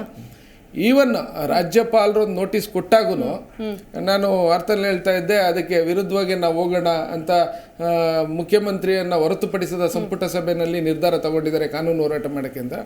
ಅದು ಕೂಡ ಅಗತ್ಯ ಇರಲಿಲ್ಲ. ಆಯಿತು, ರಾಜ್ಯಪಾಲರವರು ರಾಜ್ಯದ ಪ್ರಥಮ ಪ್ರಜೆ, ಅವ್ರಿಗೆ ಸಾಂವಿಧಾನಿಕ ಹುದ್ದೆ ಇದೆ, ಒಂದು ನೋಟಿಸ್ ಕೊಟ್ಟಿದ್ದಾರೆ, ಅದಕ್ಕೆ ಇವರು ಎಕ್ಸ್ಪ್ಲನೇಷನ್ ಕೊಡೋದ್ರಲ್ಲಿ ತಪ್ಪೇನಿಲ್ಲ. ಹೌದು ಸ್ವಾಮಿ, ಹಿಂಗೆ ನೀವು ನೋಟಿಸ್ ಕೊಟ್ಟಿರೋದು ನಿಜ, ಆದರೆ ಈ ಥರ ನಡೆದಿದೆ, ಇದಕ್ಕೆ ಪ್ರಾಸಿಕ್ಯೂಷನ್ಗೆ ಅವಕಾಶ ಕೊಡೋ ಅಗತ್ಯ ಇಲ್ಲ ಅಂತ ಹೇಳಿದ್ರು ನಡೆದೋಗಿರೋದು. ಅಲ್ಲ, ಈಗ ಮತ್ತೆ ಹಂಗೆ ಹೇಳಿದ್ರು ಪ್ರಾಸಿಕ್ಯೂಷನ್ ಆಮೇಲೆ ಬೇರೆ. ಸರ್, ನಾನು ಮುಂದಿನ ಭಾಗದಲ್ಲಿ ಮಾತಾಡ್ತೀನಿ ನಿಮ್ಮ ಜೊತೆಗೆ. ರಾಜಕೀಯ ಮೇಲಾಟಗಳನ್ನು ನೋಡ್ತಾ ಇದೀವಿ. ಬಿಜೆಪಿ, ಕಾಂಗ್ರೆಸ್, ಅದರಲ್ಲೂ ಬಿಜೆಪಿಯಲ್ಲಿ ಆಲ್ರೆಡಿ ದೋಸ್ತಿಯಲ್ಲಿ ಬಿರುಕು ಉಂಟಾಗಿರೋದನ್ನು ಕೂಡ ನೋಡ್ತೀವಿ. ಇದೇ ಹಗರಣಕ್ಕೆ ಸಂಬಂಧಪಟ್ಟಂತೆ ಅದು ಪ್ರೀತಮ್ ಗೌಡ ವಿಷಯಕ್ಕೆ ಬಂತ ಅಥವಾ ಮೂಡ ಹಗರಣದಲ್ಲಿ ತಮ್ಮ ನಾಯಕರು ಇದ್ದಾರೆ ಅನ್ನೋ ನಿಟ್ಟಿನಲ್ಲಿ ಪ್ರೊಟೆಕ್ಟ್ ಮಾಡ್ಕೊಳ್ಳೋದಕ್ಕೆ ಬಂತ ಗೊತ್ತಿಲ್ಲ. ಅದು ಈಗ ಸದ್ಯಕ್ಕೆ ಮ್ಯಾಟರ್ ಅಲ್ಲ. ಬಟ್ ಆದ್ರೆ ಈ ಮೂಡ ಹಗರಣ ಸರ್ಕಾರವನ್ನೇ ಪತನಗೊಳಿಸೋ ನಿಟ್ಟಿನಲ್ಲಿ ಹೋಗುತ್ತೆ ಅನ್ನೋದು ಬಿಜೆಪಿ ನಾಯಕರ ಮಾತು. ಏನ್ ಹೇಳ್ತೀರಿ? ಅಲ್ಲ, ಅವರು ಮೊದಲಿಂದ ಪ್ರಯತ್ನ ಯಾವಾಗ ಚುನಾವಣೆಯಲ್ಲಿ ಹೀನಾಯವಾಗಿ ಸೋತಾಗೂ ಅವ್ರು ಹೇಳ್ತಾ ಇರೋದು ಈ ಸರ್ಕಾರ 3 ತಿಂಗಳಿರುತ್ತೆ, 6 ತಿಂಗಳಿರುತ್ತೆ ಅಂತ ಅವ್ರು ಎಲ್ಲಾ ನಾಯಕರು ಹೇಳ್ತಾನೆ ಬಂದ್ರು. ಆದ್ರೆ ಒಂದು ಜನರಿಂದ ಆಯ್ಕೆಯಾದ ಸರ್ಕಾರ ಇದೆಯಲ್ಲ, ಅದರ ತಪ್ಪು ಸರಿಗಳನ್ನು ಇವರು ವಿಮರ್ಶೆ ಮಾಡೋದು ಬೇರೆ, ಅದು ಬೀಳುತ್ತೆ ಅಂತ ಹೇಳೋದು ಬೇರೆ ಆಗಿರುತ್ತೆ. ಸೊ ಆದ್ದರಿಂದ ಇವಾಗೂ ಸಹಿತ ಅವರು ಇಲ್ಲಿವರೆಗೂ 1.25 ವರ್ಷ ಆದರೂ ಸಹಿತ ಯಾವುದೇ ಒಂದು ಹಗರಣ ಆಗಿರ್ಬೋದು ಅಥವಾ ಸಮಸ್ಯೆ ಆಗಿರ್ಬೋದು ತಾರ್ಕಿಕ ಅಂತ್ಯಕ್ಕೆ ವಿರೋಧ ಪಕ್ಷಗಳು ಇವತ್ತವರೆಗೂ ತೆಗೆದುಕೊಂಡು ಹೋಗಿಲ್ಲ. ಅದ್ರ ಕೆಲಸವೇ ಅದು.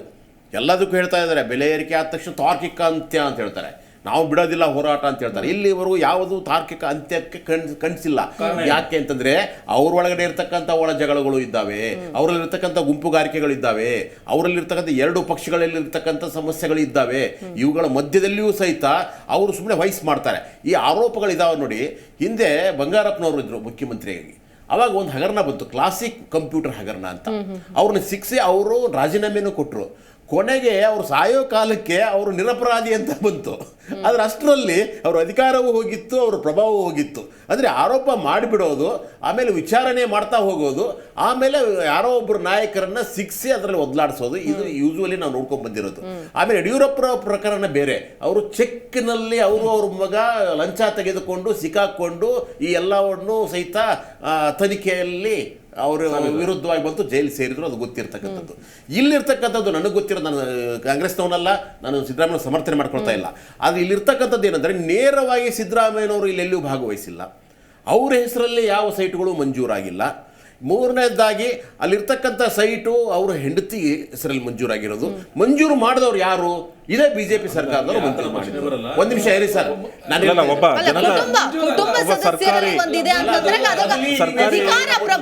ಸರ್ಕಾರದ ಉನ್ನತ ಹುದ್ದೆ ಹೊಂದಿರತಕ್ಕಂಥ ಯಾವುದೇ ವ್ಯಕ್ತಿನೂ ಸಹ ಅದಕ್ಕೆ ಲಯಬಿಲಿಟಿ ಇರಲಿ.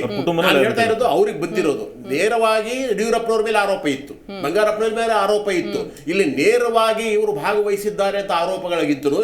ಇವರು ಹೆಂಡತಿ ಒಂದು ಬದಲಿ ನಿವಾಸಕ್ಕೆ ಕೇಳಿದ್ದಾರೆ, ಬಿಜೆಪಿ ಸರ್ಕಾರ ಕೊಟ್ಟಿದ್ದಾರೆ ಅಂತಿದೆ.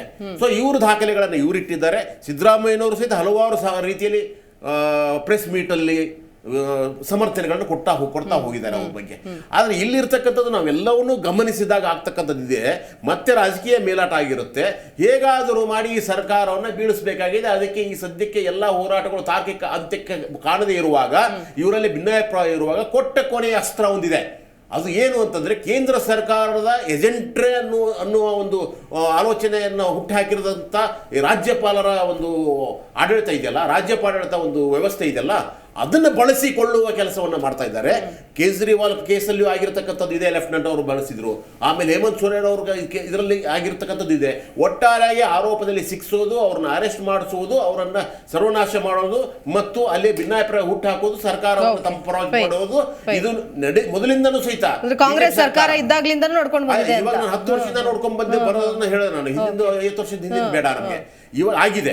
ಆದ್ರೆ ಈ ಷಡ್ಯಂತ್ರ ಬದಲಾಗಿ ಸರ್ ಒಂದನ್ನ ಹೇಳ್ತಾ ಇದ್ದೀನಿ, ಅಧಿವೇಶನ ನಡೀತಲ್ಲ ಸರ್, ಯಾವ್ದಾದ್ರು ಒಂದೇ ಒಂದು ಜನರ ಸಮಸ್ಯೆಯನ್ನ ಚರ್ಚೆ ಆಯ್ತಾ? ಓಕೆ ಫೈನ್, ಇರ್ಲಿ, ಅವರೆಲ್ಲ ರಾಜಕಾರಣಿಗಳಲ್ಲ. ಸೊ ನೀವು ಅವ್ರಿಗೆ ಪ್ರಶ್ನೆ ಕೇಳಿದ್ರೆ ಅವ್ರೇನು ಉತ್ತರ ಕೊಡೋದಕ್ಕೆ ಆಗೋದಿಲ್ಲ. ಹರಿಪ್ರಸಾದ್ ಅವ್ರೆ, ಈಗ ಸರ್ ತುಂಬಾ ಚೆನ್ನಾಗಿ ಹೇಳಿದ್ರು ನಂಜಪ್ಪ ಸರ್. ಕೊಟ್ರ notice, okay fine, welcome it. ಈಗ ನಿಮ್ ತಪ್ಪಿಲ್ಲ ಅಂತಂದ್ರೆ ಯಾಕೆ? ಈಗ ಮೂಡ ಪ್ರಕರಣ ಸರಿ, ಇದೇ ವಾಲ್ಮೀಕಿ ಹಗರಣದಲ್ಲೂ ಕೂಡ ಫಸ್ಟೇನೆ ಸರ್ಕಾರದ ಕಡೆಯಿಂದ ಮುಖ್ಯಮಂತ್ರಿಗಳೇ ಕ್ಲೀನ್ ಚಿಟ್ ಕೊಟ್ಬಿಟ್ರು. ಯಾವ ಹಗರಣನೂ ಆಗಿಲ್ಲ ಇಲ್ಲಿ, ಇದರಲ್ಲಿ ನಮ್ಮ ಸಚಿವರ ಭಾಗಿಯಾಗಿಲ್ಲ ಅಂತ ಸಚಿವರ ಪರ ವಹಿಸ್ಕೊಂಡು ಬಂದರು. ಆಬ್ವಿಯಸ್ಲಿ ಜನರಿಗೆ ಆ ಒಂದು ನಂಬಿಕೆ ಅನ್ನೋದಿರುತ್ತೆ. ಯಾಕಂತಂದರೆ ಒಬ್ಬ CM ಹೇಳ್ತಿದ್ದಾರೆ ಅನ್ನುವಂಥ ನಿಟ್ಟಿನಲ್ಲಿ ನೋಡಿದಾಗ ಎಲ್ಲೋ ಒಂದು ಕಡೆ ಇರ್ಬೋದೇನೋ BJP ಅವರು, ಬಟ್ ಅದು ಬರ್ತಾ ಬರ್ತಾ ಅವರ ಬಾಯಿಂದಲೇ ಬರುತ್ತೆ ಇಷ್ಟು ಕೋಟಿ ಹಗರಣ ಆಗಿದೆ ಅಂತ ಅಂದಾಗ ಅದನ್ನ ಕೂಲಂಕುಷವಾಗಿ ಪರಿಶೀಲನೆ ಮಾಡಿದಾಗ, ತನಿಖೆ ಮಾಡಿದಾಗ ಮಾತ್ರ ವಿಚಾರ ಹೊರಗೆ ಬರೋದು. ಅಂಟಿಲ್ ಅನ್ಲೆಸ್ ವಿಚಾರಣೆ ಮಾಡದೆ ಇದು ಕೇವಲ ಆರೋಪ ಆರೋಪ ಆರೋಪ ಅಂತ ಅಲ್ಲಗಳಿತಾ ಹೋದ್ರೆ ಇದನ್ನ ಎದ್ದು ಬರೋದು ಹೇಗೆ? ಹಾಗಾದ್ರೆ ಈ ಒಂದು ಆರೋಪದಿಂದ ಆರೋಪ ಮುಕ್ತರಾಗಿ ಬರೋದು ಹೇಗೆ? ವಿಚಾರಣೆಯನ್ನ ಎದುರಿಸಲೇಬೇಕಲ್ವಾ? ವಿಚಾರಣೆ ಎದುರಿಸೋದಕ್ಕೆ ಯಾಕೆ ಇಷ್ಟೊಂದು ಹಿಂದೆ ಮುಂದೆ ನೋಡ್ತಾ ಇದ್ದಾರೆ ಅಂತ, ಅದಕ್ಕೆ ಅಂದ್ರೆ ಏನಾಗುತ್ತೆ ಅಂದ್ರೆ ಈ ಬೆಕ್ಕಿಗೆ ಗಂಟೆ ಕಟ್ಟೋರು ಯಾರು ಅಂತಕ್ಕಂಥ ಒಂದು ವಿಚಾರ ಇದೆ. ಈಗ ಮೂಡ ಈ ಪ್ರಕರಣದಲ್ಲಿ ಯಾರು ಸೈಟ್ಗಳು ತಾಂಡ, ಯಾವ ಪಕ್ಷದವರು ಸೈಟ್ಗಳು ಪಡೆದಿಲ್ಲ ಇಲ್ಲಿ. ಆಲ್ಮೋಸ್ಟ್ ಎಲ್ಲ ಪಕ್ಷದ ರಾಜಕೀಯ ಮುಖಂಡರು. ಸೊ ಈ ಒಂದು ಹಿನ್ನೆಲೆಯಲ್ಲಿ ಮತ್ತು ಇನ್ನೊಂದು ಹೇಳ್ತೀನಿ ಮೇಡಮ್, ಈಗ DK ಶಿವಕುಮಾರ್ ವಿರುದ್ಧ ಒಂದು ಕೇಸ್ ಇತ್ತು CBIನಲ್ಲಿ. ಇವರು ಕ್ಯಾಬಿನೆಟಲ್ಲಿ ಇದನ್ನ ಆರ್ಡರ್ ಪಾಸ್ ಮಾಡ್ತಾರೆ, ಕೇಸ್ ಪ್ರಕರಣನ ಕೈ ಬಿಡಬೇಕು ಅಂತಕ್ಕಂಥದ್ದು. ಇದೆಲ್ಲ ಹಿನ್ನೆಲೆ ಏನು ಅಂತಂದ್ರೆ ತಪ್ಪಿಸ್ಕೊಳ್ತಕ್ಕಂಥದ್ದು. ಸೊ ಮತ್ತೆ ಇಲ್ಲಿ ಏನು ವಾಸ್ತವಾಂಶ ನಡೆದಿದೆ ಅಂತಕ್ಕಂಥದ್ದು ನೋಟಿಸ್ ಬಂದ್ಮೇಲೆ ನೋಟಿಸ್ಗೆ ಉತ್ತರ ಕೊಡ್ತಕ್ಕಂಥ ಒಂದು ಸಮಜಾಯಿಷಿ ಕೊಡ್ತಕ್ಕಂಥ ಒಂದು ಪ್ರಾಮಾಣಿಕ ಪ್ರಯತ್ನ ಮತ್ತು ಅಲ್ಲಿ ಬೇಕಾದಂಥ ಒಂದು ಎವಿಡೆನ್ಸ್ ಕೊಡ್ತಕ್ಕಂಥ ಪ್ರಯತ್ನಗಳು ಮಾಡಿದಂಥ ಸಂದರ್ಭದಲ್ಲಿ ಖಂಡಿತ ಇಲ್ಲಿ ಯಾವುದೇ ರೀತಿಯ ಒಂದು ವಿಚಾರ ಬೇರೆ ಅನ್ಯತಾ ವಿಚಾರಗಳಿರಲ್ಲ. ಬಟ್ ಇವರು ಮಾಡಿರ್ತಕ್ಕಂಥ ತಪ್ಪುಗಳನ್ನ ಮುಚ್ಕೊಳ್ತಕ್ಕಂಥ ಒಂದು ಓಪನ್ ಆಗಿ ಮಾಡ್ತಕ್ಕಂಥ ಒಂದು ಪ್ರಯತ್ನಗಳು. ಸೊ ಏನೇ ಒಂದು ಕೇಸ್ಗಳಾದ್ರೂ ಸಹ ಅಲ್ಟಿಮೇಟ್ ಆಗಿ ಹೇಳ್ತೀನಿ ಮೇಡಮ್, ಇಲ್ಲಿ ಎಲ್ಲರೂ ಭಾಗಿಯಾಗಿರ್ತಕ್ಕಂಥದ್ದು ಎಲ್ಲ ರಾಜಕಾರಣಿಗಳು ಇಲ್ಲ ಮುಂದೆನೆ, ಎಲ್ಲರೂ ಸುಮ್ಮನೆ ನಮ್ಮ ಎದುರಿಗೆ ಅಲ್ಲಿ ಬೈದಾಡ್ತಾರೆ ಅಷ್ಟೇ ಅಧಿವೇಶನದಲ್ಲಿ. ಹಿಂದೆ ಕೂತ್ಕೊಂಡಾಗ ಎಲ್ಲ ಜೊತೆಲೇ ಇರ್ತಾರೆ, ಯಾರ್ಯಾರು ಎಷ್ಟೆಷ್ಟು ಆದಾಯ ಮಾಡ್ಕೊಬೇಕು ಕಮಾಯಿ ಮಾಡ್ಕೊಬೇಕು ಅಂತಕ್ಕಂಥ ಇದರಲ್ಲೇ ಇರ್ತಾರೆ. ಸುಮ್ಮನೆ ಇವೆಲ್ಲ ಯಾರೊಬ್ರು ಎತ್ಕಟ್ತಕ್ಕಂಥದ್ದು ಜನಗಳ ಎದುರಿಗೆ ನಾವು ಪಕ್ಷಗಳ ವಿರುದ್ಧ ನಾವು ಪ್ರಶ್ನೆ ಮಾಡ್ತೀವಿ, ಅಧಿಕಾರಿಗಳ ವಿರುದ್ಧ ಪ್ರಶ್ನೆ ಮಾಡ್ತೀವಿ, ಅಥವಾ ಆಡಳಿತದಲ್ಲಿರ್ತಕ್ಕಂಥ ರಾಜಕೀಯ ಪಕ್ಷದ ವಿರುದ್ಧ ಪ್ರಶ್ನೆ ಮಾಡ್ತೀವಿ ಅಂತಕ್ಕಂಥ ಸುಮ್ಮನೆ ಬೂಟಾಟಿಕೆಗಳು. ಮೂಡದಲ್ಲಿ ಎಲ್ಲ ಆಲ್ಮೋಸ್ಟ್ ಮೂಡದಂತಲ್ಲ, ಅರ್ಕಾವತಿ ಇದ್ರಲ್ಲೂ ಅಷ್ಟೇ, ಬೇರೆ ಬೇರೆ ಇದ್ರಲ್ಲೂ ಅಷ್ಟೇ ಎಲ್ಲ ರಾಜಕಾರಣಿಗಳ ಹೆಸರಲ್ಲೂ ಸೈಟ್ಗಳಿದೆ ಆಯ್ತಲ್ಲ. ಇದಕ್ಕೆ ಸಂಬಂಧಪಟ್ಟಂತೆ ರಾಜ್ಯಪಾಲರು ನೋಟಿಸ್ ಕೊಟ್ಟಿರ್ತಕ್ಕಂಥದ್ದು, ಅಬ್ರಾಮ್ ದೂರು ಕೊಟ್ಟಿದ್ದಾರೆ, ನೋಟಿಸ್ ಕಳಿಸಿದ್ದಾರೆ. That is a process. ಅವಾಗ ಹೇಳಿದಂಗೆ ಜಸ್ಟ್ ಒಂದು ಫಾರ್ಮಲ್ ಪ್ರೋಸೆಸ್. ಇವರು ಧೈರ್ಯವಾಗಿ ನಿಂತ್ಕೊಂಡು ಉತ್ತರಗಳು ಕೊಡ್ಬೋದು, ಏನ್ ಕೊಡಲ್ಲ ಅಂತಕ್ಕಂಥದ್ದು ಅವ್ರ ಆತ್ಮಸಾಕ್ಷಿಗೆ ಬಿಟ್ಟಿರ್ತಕ್ಕಂಥದ್ದು. ಸರ್, ಈಗ ಆಯ್ತು, ಈಗ ಒಂದು ಕಡೆ ಇವರು ಸಚಿವ ಸಂಪುಟದ ಒಂದು ನಿರ್ಧಾರ ಏನಾಗುತ್ತೆ, ಇವತ್ತು ಆಲ್ರೆಡಿ ಕಾನೂನು ಹೋರಾಟ ಮಾಡಬೇಕಾ, ಅಥವಾ ಅವ್ರ ಪ್ರಾಸಿಕ್ಯೂಷನ್ಗೆ ಅನುಮತಿ ಕೊಟ್ಟರೆ ನಾವು ಅದನ್ನು ವಿರೋಧ ಮಾಡಬೇಕಾ, ಅಥವಾ ನಿರ್ಣಯವನ್ನು ಅಂಗೀಕಾರ ಮಾಡೋದಿಲ್ಲ ನಾವು ಸಂಪುಟದಿಂದ ಅನ್ನುವಂಥ ತೀರ್ಮಾನ ತೆಗೆದುಕೊಳ್ಬೇಕಾ ಅನ್ನುವಂಥ ನಿಟ್ಟಿನಲ್ಲಿ ಈಗ ಸಚಿವ ಸಂಪುಟದ ಮುಂದಿರುವಂತಹ ಆಪ್ಷನ್ಸ್ ಏನಿದೆ, ಅದ್ರ ಜೊತೆಗೆ ನಂತರದಲ್ಲಿ ರಾಜ್ಯಪಾಲರಿಗಿರುವಂತಹ ಅಧಿಕಾರಾವಧಿ, ಈ ನೆಕ್ಸ್ಟ್ ಅಂತ ಬಂದಾಗ ಪ್ರಾಸಿಕ್ಯೂಷನ್ಗೆ ಕೊಟ್ಟ ನಂತರದಲ್ಲಿ ಏನೇನಾಗುತ್ತೆ ಅನ್ನುವಂಥ ನಿಟ್ಟಿನಲ್ಲಿ ನೋಡೋದಾದ್ರೆ ಏನು ಹೇಳ್ತೀರಿ? ಈಗ ಸಂಪುಟದ ನಿರ್ಧಾರ ಅವ್ರ ಮುಖ್ಯಮಂತ್ರಿ ನೇತೃತ್ವದಲ್ಲಿ ನಡೆಯುತ್ತೋ, ಅವ್ರ ಅನುಪಸ್ಥಿತಿಯಲ್ಲಿ ನಡೆಯುತ್ತೋ, ಯಾರು ಅವರ ಮಂತ್ರಿಮಂಡಲದ ನಾಯಕನ್ನ ಯಾರು ಬಿಟ್ಕೊಡಲ್ಲ, ಅದ್ರ ಪರವಾಗೇ ಮಾಡ್ತಾರೆ. ಫೈನ್. ಒಂದು ವೇಳೆ ಆಗ ಮಾಡಿದಾಗೂ ಇನ್ ಸ್ಪೈಟ್ ಆಫ್ ದಟ್ ರಾಜ್ಯಪಾಲರು ಅದರಿಂದ ಸಮಜಾಯಿಷಿಯಿಂದ ಅಥವಾ ಇವ್ರ ಉತ್ತರದಿಂದ ತೃಪ್ತರಾಗದೆ ಹೋದ್ರೆ ಈ ಮೇ ಗಿವ್ ಪ್ರಾಸಿಕ್ಯೂಷನ್ ಅನುಮತಿ ಕೊಡಬಹುದು. ಅದನ್ನು ಕೊಟ್ಟದ್ದನ್ನ ಕೋರ್ಟಲ್ಲೂ ಚಾಲೆಂಜ್ ಮಾಡ್ಬೋದು ಸರ್ಕಾರದ ಕಡೆಯಿಂದ. ಹಾಗಾಗಿ ಇದು ರಾಜಕೀಯ ಸಂಘರ್ಷಕ್ಕೆ ಈಗ ದೆಹಲಿನಲ್ಲಿ ನಾವು ಕಾಣ್ತೇವೆ. ದೆಹಲಿನಲ್ಲಿ ಅದು ಕೇಂದ್ರಾಡಳಿತ ಪ್ರದೇಶ ಇದ್ದಿದ್ರಿಂದ, ಅದು ಅರೆ ರಾಜ್ಯ ಸ್ಥಾನಮಾನ ಇರೋದ್ರಿಂದ, ಪೂರ್ಣ ರಾಜ್ಯ ಆಗದೆ ಇರೋದ್ರಿಂದ ಅಲ್ಲಿ ಲೆಫ್ಟಿನೆಂಟ್ ಗವರ್ನರು ರಾಜ್ಯಪಾಲರ ಥರ ವರ್ಕ್ ಮಾಡ್ತಾರೆ. ಅಲ್ಲಿ ಅವರು ಎಷ್ಟು ಆದೇಶಗಳನ್ನು ಮಾಡಿದ್ರು, ವರ್ಗಾವಣೆಯಲ್ಲಿ ಯಾರಾದರೂ ಕೋರ್ಟ್ಗೆ ಹೋಯ್ತು, ಕೋರ್ಟ್ನವರು ಚಿಮ್ಮರಿ ಹಾಕಿದ್ರು, ಅವ್ರು ಹಾಕಿದ್ಮೇಲೆ ಕಾನೂನಿಗೆ ತಿದ್ದುಪಡಿ ಮಾಡಿಬಿಟ್ರು ಕೇಂದ್ರ ಸರ್ಕಾರದವರು. ಈ ಹಂತಕ್ಕೆ ಹೋದಾಗ ಏನಾಗುತ್ತೆ ಅಂದರೆ ಇಲ್ಲಿ ನಾನು ಹೇಳೋದು, ಯಾವುದೇ ಸರ್ಕಾರ ಇರಲಿ, ರಾಜ್ಯದಲ್ಲಿ ಆಡಳಿತ, ಆ ರಾಜ್ಯದ ಜನ ಆ ಪಕ್ಷವನ್ನು ಆಯ್ಕೆ ಮಾಡಿರ್ತಾರೆ. ಯಾವುದೇ ಪಕ್ಷ ಇರ್ಬೋದು, ತೆಲುಗು ದೇಶಂ ಇರ್ಬೋದು, JDS ಇರ್ಬೋದು, ಇನ್ನೊಂದಿರ್ಬೋದು, ಯಾವುದೇ ಇರ್ಬೋದು, ಮಮತಾ ಬ್ಯಾನರ್ಜಿ ಪಕ್ಷ ಇರ್ಬೋದು. ಕೇಂದ್ರದಲ್ಲಿರ್ತಕ್ಕಂಥ ಸರ್ಕಾರ ಈ ಸರ್ಕಾರನ ಅದ್ರ ಪಾಡ್ಗದ ಕೆಲಸ ಮಾಡೋಕ್ಕೆ ಬಿಡಬೇಕು. ಅದ್ರ ಜೊತೆಗೆ ಅವ್ರು ಏನಾದರೂ ಅವ್ಯವಹಾರಗಳು ಮಾಡಿದರೆ ಅದನ್ನು ಕಿವಿ ಹಿಂಡೋ ಕೆಲಸನ ಮಾಡ್ಬೋದು, ಅಥವಾ ಅವ್ರು ತಪ್ಪು ಮಾಡಿದರೆ ಅವ್ರು ಏನು ಕಾನೂನು ಚೌಕಟ್ಟಲ್ಲಿ ಮಾಡಬೇಕು ಅದನ್ನು ಮಾಡಬೇಕೇ ಹೊರತು ಈ ರಾಜ್ಯಪಾಲರನ್ನ ಚೂ ಬಿಡೋದು, ಲೆಫ್ಟಿನೆಂಟ್ ಗವರ್ನರ್ಲಿಂದ ಕಿರುಕುಳ ಕೊಡೋದು ಇದು ಮಾಡಬಾರ್ದು, ದೌರ್ಭಾಗ್ಯ. ಇದನ್ನ ಸಂವಿಧಾನದಲ್ಲಿ ಏನು 163ನೇ ಛೇದದಲ್ಲಿ ಆರ್ಟಿಕಲ್ 163ನಲ್ಲಿ ಗವರ್ನರ್ಗೆ ಏನು ಗೌರವ ಇದೆ, ಆ ಗವರ್ನರು ಆ ಗೌರವವನ್ನು ಉಳಿಸ್ಕೋಬೇಕು. ಅವರು ರಾಜ್ಯದ ಪ್ರಥಮ ಪ್ರಜೆಯಾಗಿ ರಾಜ್ಯದ ಹಿತದೃಷ್ಟಿಯಿಂದ ಏನು ಕೆಲಸ ಮಾಡಬೇಕು ಅಷ್ಟನ್ನೇ ಮಾಡಬೇಕು ಹೊರತು ಯಾರ್ದೋ ಒತ್ತಡಕ್ಕೆ ಮಾಡಿದು ಅವ್ರು ನನ್ನನ್ನು ಇಲ್ಲಿ ತಂದು ಕೂರಿಸಿದ್ದಾರೆ ಅವ್ರು ಹೇಳ್ದಂಗೆ ಕೇಳಬೇಕು ಅನ್ನೋದು ಮಾಡಬಾರ್ದು. ರಾಜ್ಯಪಾಲರು ಸಂವಿಧಾನದ ಮಾತನ್ನು ಕೇಳಬೇಕು. ಅಲ್ಲ ಸರ್, ಈಗ ಈ ಹಗರಣನೇ ಆಗಿಲ್ಲ ಅಂತ ಅವರೂ ಕೂಡ ಕ್ಲೀನ್ ಚಿಟ್ ಕೊಡೋದಕ್ಕೆ ಆಗೋದಿಲ್ವಲ್ಲ, ಕೈ ಬಿಡೋದಕ್ಕೆ ಆಗೋದಿಲ್ವಲ್ಲ. ಸೊ ಪ್ರಾಸಿಕ್ಯೂಷನ್ ಆದ್ರೆ ತಾನೇ, ಅನುಮತಿ ಕೊಟ್ರೆ ತಾನೇ. ಅಲ್ಲ, ಪ್ರಾಸಿಕ್ಯೂಷನ್ ಮುಖ್ಯಮಂತ್ರಿ ವಿರುದ್ಧ ಪ್ರಾಸಿಕ್ಯೂಷನ್ ಕೇಳಿರೋದು ಅವರು. ಈ ಮೂಢ ಹಗರಣದ ಬಗ್ಗೆ ತನಿಖೆಗೆ, ನ್ಯಾಯಾಂಗ ತನಿಖೆಗೆ ಆದೇಶ ಮಾಡಿದಾರಲ್ಲ, ಇವರಲ್ಲಿ ಹೋಗಿ ದಾಖಲೆ ಕೊಡ್ಬೋದಲ್ಲ. ಬಿಜೆಪಿ ಅವರಾಗ್ಲಿ, ದಳದವರಾಗ್ಲಿ, ಇನ್ಯಾರೇ ಅಫೆಕ್ಟೆಡ್ ಪರ್ಸನ್ಸ್, ಇಂಟ್ರೆಸ್ಟೆಡ್ ಪರ್ಸನ್ಸ್ ಯಾರು ಬೇಕಾದ್ರೆ ನೀವು ಪತ್ರಕರ್ತರು ಹೋಗಿ ನಿಮ್ಮ ಹತ್ರ ಇರೋ ದಾಖಲೆ ಕೊಡ್ಬೋದು. ನೋಡ್ರಿ, ಕುಮಾರಸ್ವಾಮಿ ಇದೆ, ಯಡಿಯೂರಪ್ಪಂದು ಇದೆ, ಸಿದ್ದರಾಮಯ್ಯಂದು ಇಷ್ಟಿದೆ, ಸಿದ್ದರಾಮಯ್ಯನ ತಮ್ಮಂದಿದೆ, ಸಿದ್ದರಾಮಯ್ಯಂದ ಅಪ್ಪಂದಿದೆ, ಹೆಂಡತಿದಿದೆ, ದೇವೇಗೌಡರದಿದೆ, ಎಲ್ಲರದು ಕೊಡಿ, ಎಲ್ಲ ತನಿಖೆ ಮಾಡಲಿ. ಅದಕ್ಕೆ ಯಾರು ತಯಾರಿಲ್ಲ. ಇವ್ರಿಗೇನಂದ್ರೆ ಇದು ತನಿಖೆ ಆಗ್ಬಾರ್ದು, ಮೂಢ ಹಗರಣ ಹಂಗೆ ಇರ್ಬೇಕು, ಹಗರಣದಾಗೆ ಉಳಿಬೇಕು, ಸಿದ್ದರಾಮಯ್ಯನವ್ರ ನೇತೃತ್ವದ ಸರ್ಕಾರನ ಉಳಿಸ್ಬೇಕು, ಇಷ್ಟೇ. ಈಗ ಇನ್ ಕೇಸ್ ಪ್ರಾಸಿಕ್ಯೂಷನ್ಗೆ ಅನುಮತಿ ಕೊಟ್ಟ ನಂತರದಲ್ಲಿ ಅಥವಾ ಕೊಟ್ರೆ ರಾಜ್ಯಪಾಲರು ಏನು ಆ ಪ್ರಾಸೆಸ್ ಹೆಂಗಿರುತ್ತೆ ಅದ್ರ ಬಗ್ಗೆ ಹೇಳೋದಾದ್ರೆ? ಅಲ್ಲ, ಕೊಟ್ರೆ ಇವ್ರು ಏನೇನು ಸೆಕ್ಷನ್ ಅಲ್ಲಿ PCR ಫೈಲ್ ಮಾಡಬೇಕಾಗುತ್ತೆ. ಮ್ಯಾಜಿಸ್ಟ್ರೇಟ್ 22 ಪುಟಗಳ ಒಂದು ಇದನ್ನ ಕಳಿಸಿದ್ದಾರೆ, ಅದನ್ನೇ ಕಂಪ್ಲೇಂಟ್ ಆಗಿ ವರ್ಷನ್ ಮಾಡಿ ದೂರು ಅಂತ ಮ್ಯಾಜಿಸ್ಟ್ರೇಟ್ ಮುಂದೆ ಅದನ್ನ ದಾಖಲಾಗುತ್ತೆ. ಅವರು ಪ್ರೈವೇಟ್ ಕೇಸ್ ಅಂತ PCR ಅಂತ ಹೇಳ್ತೀವಿ, ಅದನ್ನ ರಾಜೀನಾಮೆ ಕೊಡಬೇಕಾಗತ್ತೆ. ಅಲ್ಲ, ಅದರಲ್ಲಿ ಮ್ಯಾಜಿಸ್ಟ್ರೇಟ್ ಮುಂದೆ ಈಗ ಪೊಲೀಸ್ ಕೇಸ್ ಬೇರೆ, PCR ಕೇಸ್. ಪೊಲೀಸ್ ಸ್ಟೇಷನಲ್ಲಿ ಹೋಗಿ ನೀವು ಒಂದು ದೂರು ಕೊಟ್ಟಿದ ತಕ್ಷಣ ಆ ಠಾಣಾಧಿಕಾರಿ ಅವ್ನು ಮನಸ್ಸು ಮಾಡಿದ್ರೆ FIR NCR ಮಾಡಿ ಎನ್ಕ್ವೈರಿ ಮಾಡಿ ನಿಂದು ಸುಳ್ಳು ದೂರು ಅಂತೇಳಿ ಅಲ್ಲೇ ಮುಗಿಸ್ಬೋದು ಕೇಸ್. FIRನೇ ಮಾಡ್ದೇನೆ ಮುಗಿಸ್ಬೋದು. ಅಥವಾ ಅವನಿಗೆ ಇಚ್ಛಾಶಕ್ತಿ ಇದ್ರೆ ಇವ್ನ ಯಾರನ್ನ ಮುಗಿಸ್ಬೇಕು, ಇವ್ನಿಗೆ ಸರಿಯಾಗಿ ಬುದ್ಧಿ ಕಲಿಸ್ಬೇಕು ಅಂದ್ರೆ ಆ ಕೇಸನ್ನು ಏನೂ ಇಲ್ಲದೆ ಇದ್ರು 100% ಆ ಕೇಸು ಹಳ್ಳ ಹಿಡಿಯುತ್ತೆ. ಅದ್ರಲ್ಲಿ ಏನು ಸಾಕ್ಷ್ಯಾಧಾರಗಳಿಲ್ಲ ಅಂದ್ರೂ ಒಬ್ಬ ಠಾಣಾಧಿಕಾರಿ ಯಾರ ಮೇಲೆ ಯಾವ ಸೆಕ್ಷನ್ ಅಲ್ಲಿ ಬೇಕಾದ್ರೂ ಕೇಸ್ ರಿಜಿಸ್ಟರ್ ಮಾಡ್ಬೋದು, ಅರೆಸ್ಟ್ ಮಾಡ್ಬೋದು. ರಿಸಲ್ಟ್ ಬೇರೆ, ಅವನು ಚಾರ್ಜ್ ಶೀಟ್ ಆಗ್ತಾನೋ, ಬಿ ರಿಪೋರ್ಟ್ ಆಗ್ತಾನೋ, ಖುಲಾಸೆ ಆಗುತ್ತೋ ಬೇರೆ.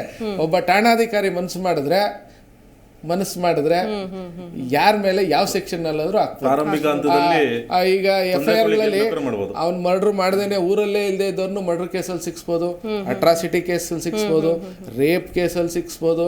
ಅದಕ್ಕೆ ಯಾರು ಪೊಲೀಸರನ್ನ ಎದುರಾಕಲ್ಲ. ಹಾಗಾಗಿ ಅವ್ರ ಕೈಲಿದೆ. ಅವರು FIR ಅಲ್ಲಿ ಪ್ರಥಮ ಮಾಹಿತಿ ವರದಿ A1 ಮತ್ತು ಇತರರು ಅಂತ ಇರ್ತಾರೆ. ಯಾವತ್ತಾದ್ರೂ ಯಾರಾದ್ರೂ ಬಾಲ ಬಿಚ್ಚಿದ್ರೆ ಅಲ್ಲಿ ಇನ್ನೂ ಉದ್ದಕ್ಕೆ ಇರ್ತದೆ, ಅದ್ರಲ್ಲಿ ಹೆಸರು ಸೇರಿಸ್ಬಿಡ್ತಾರೆ.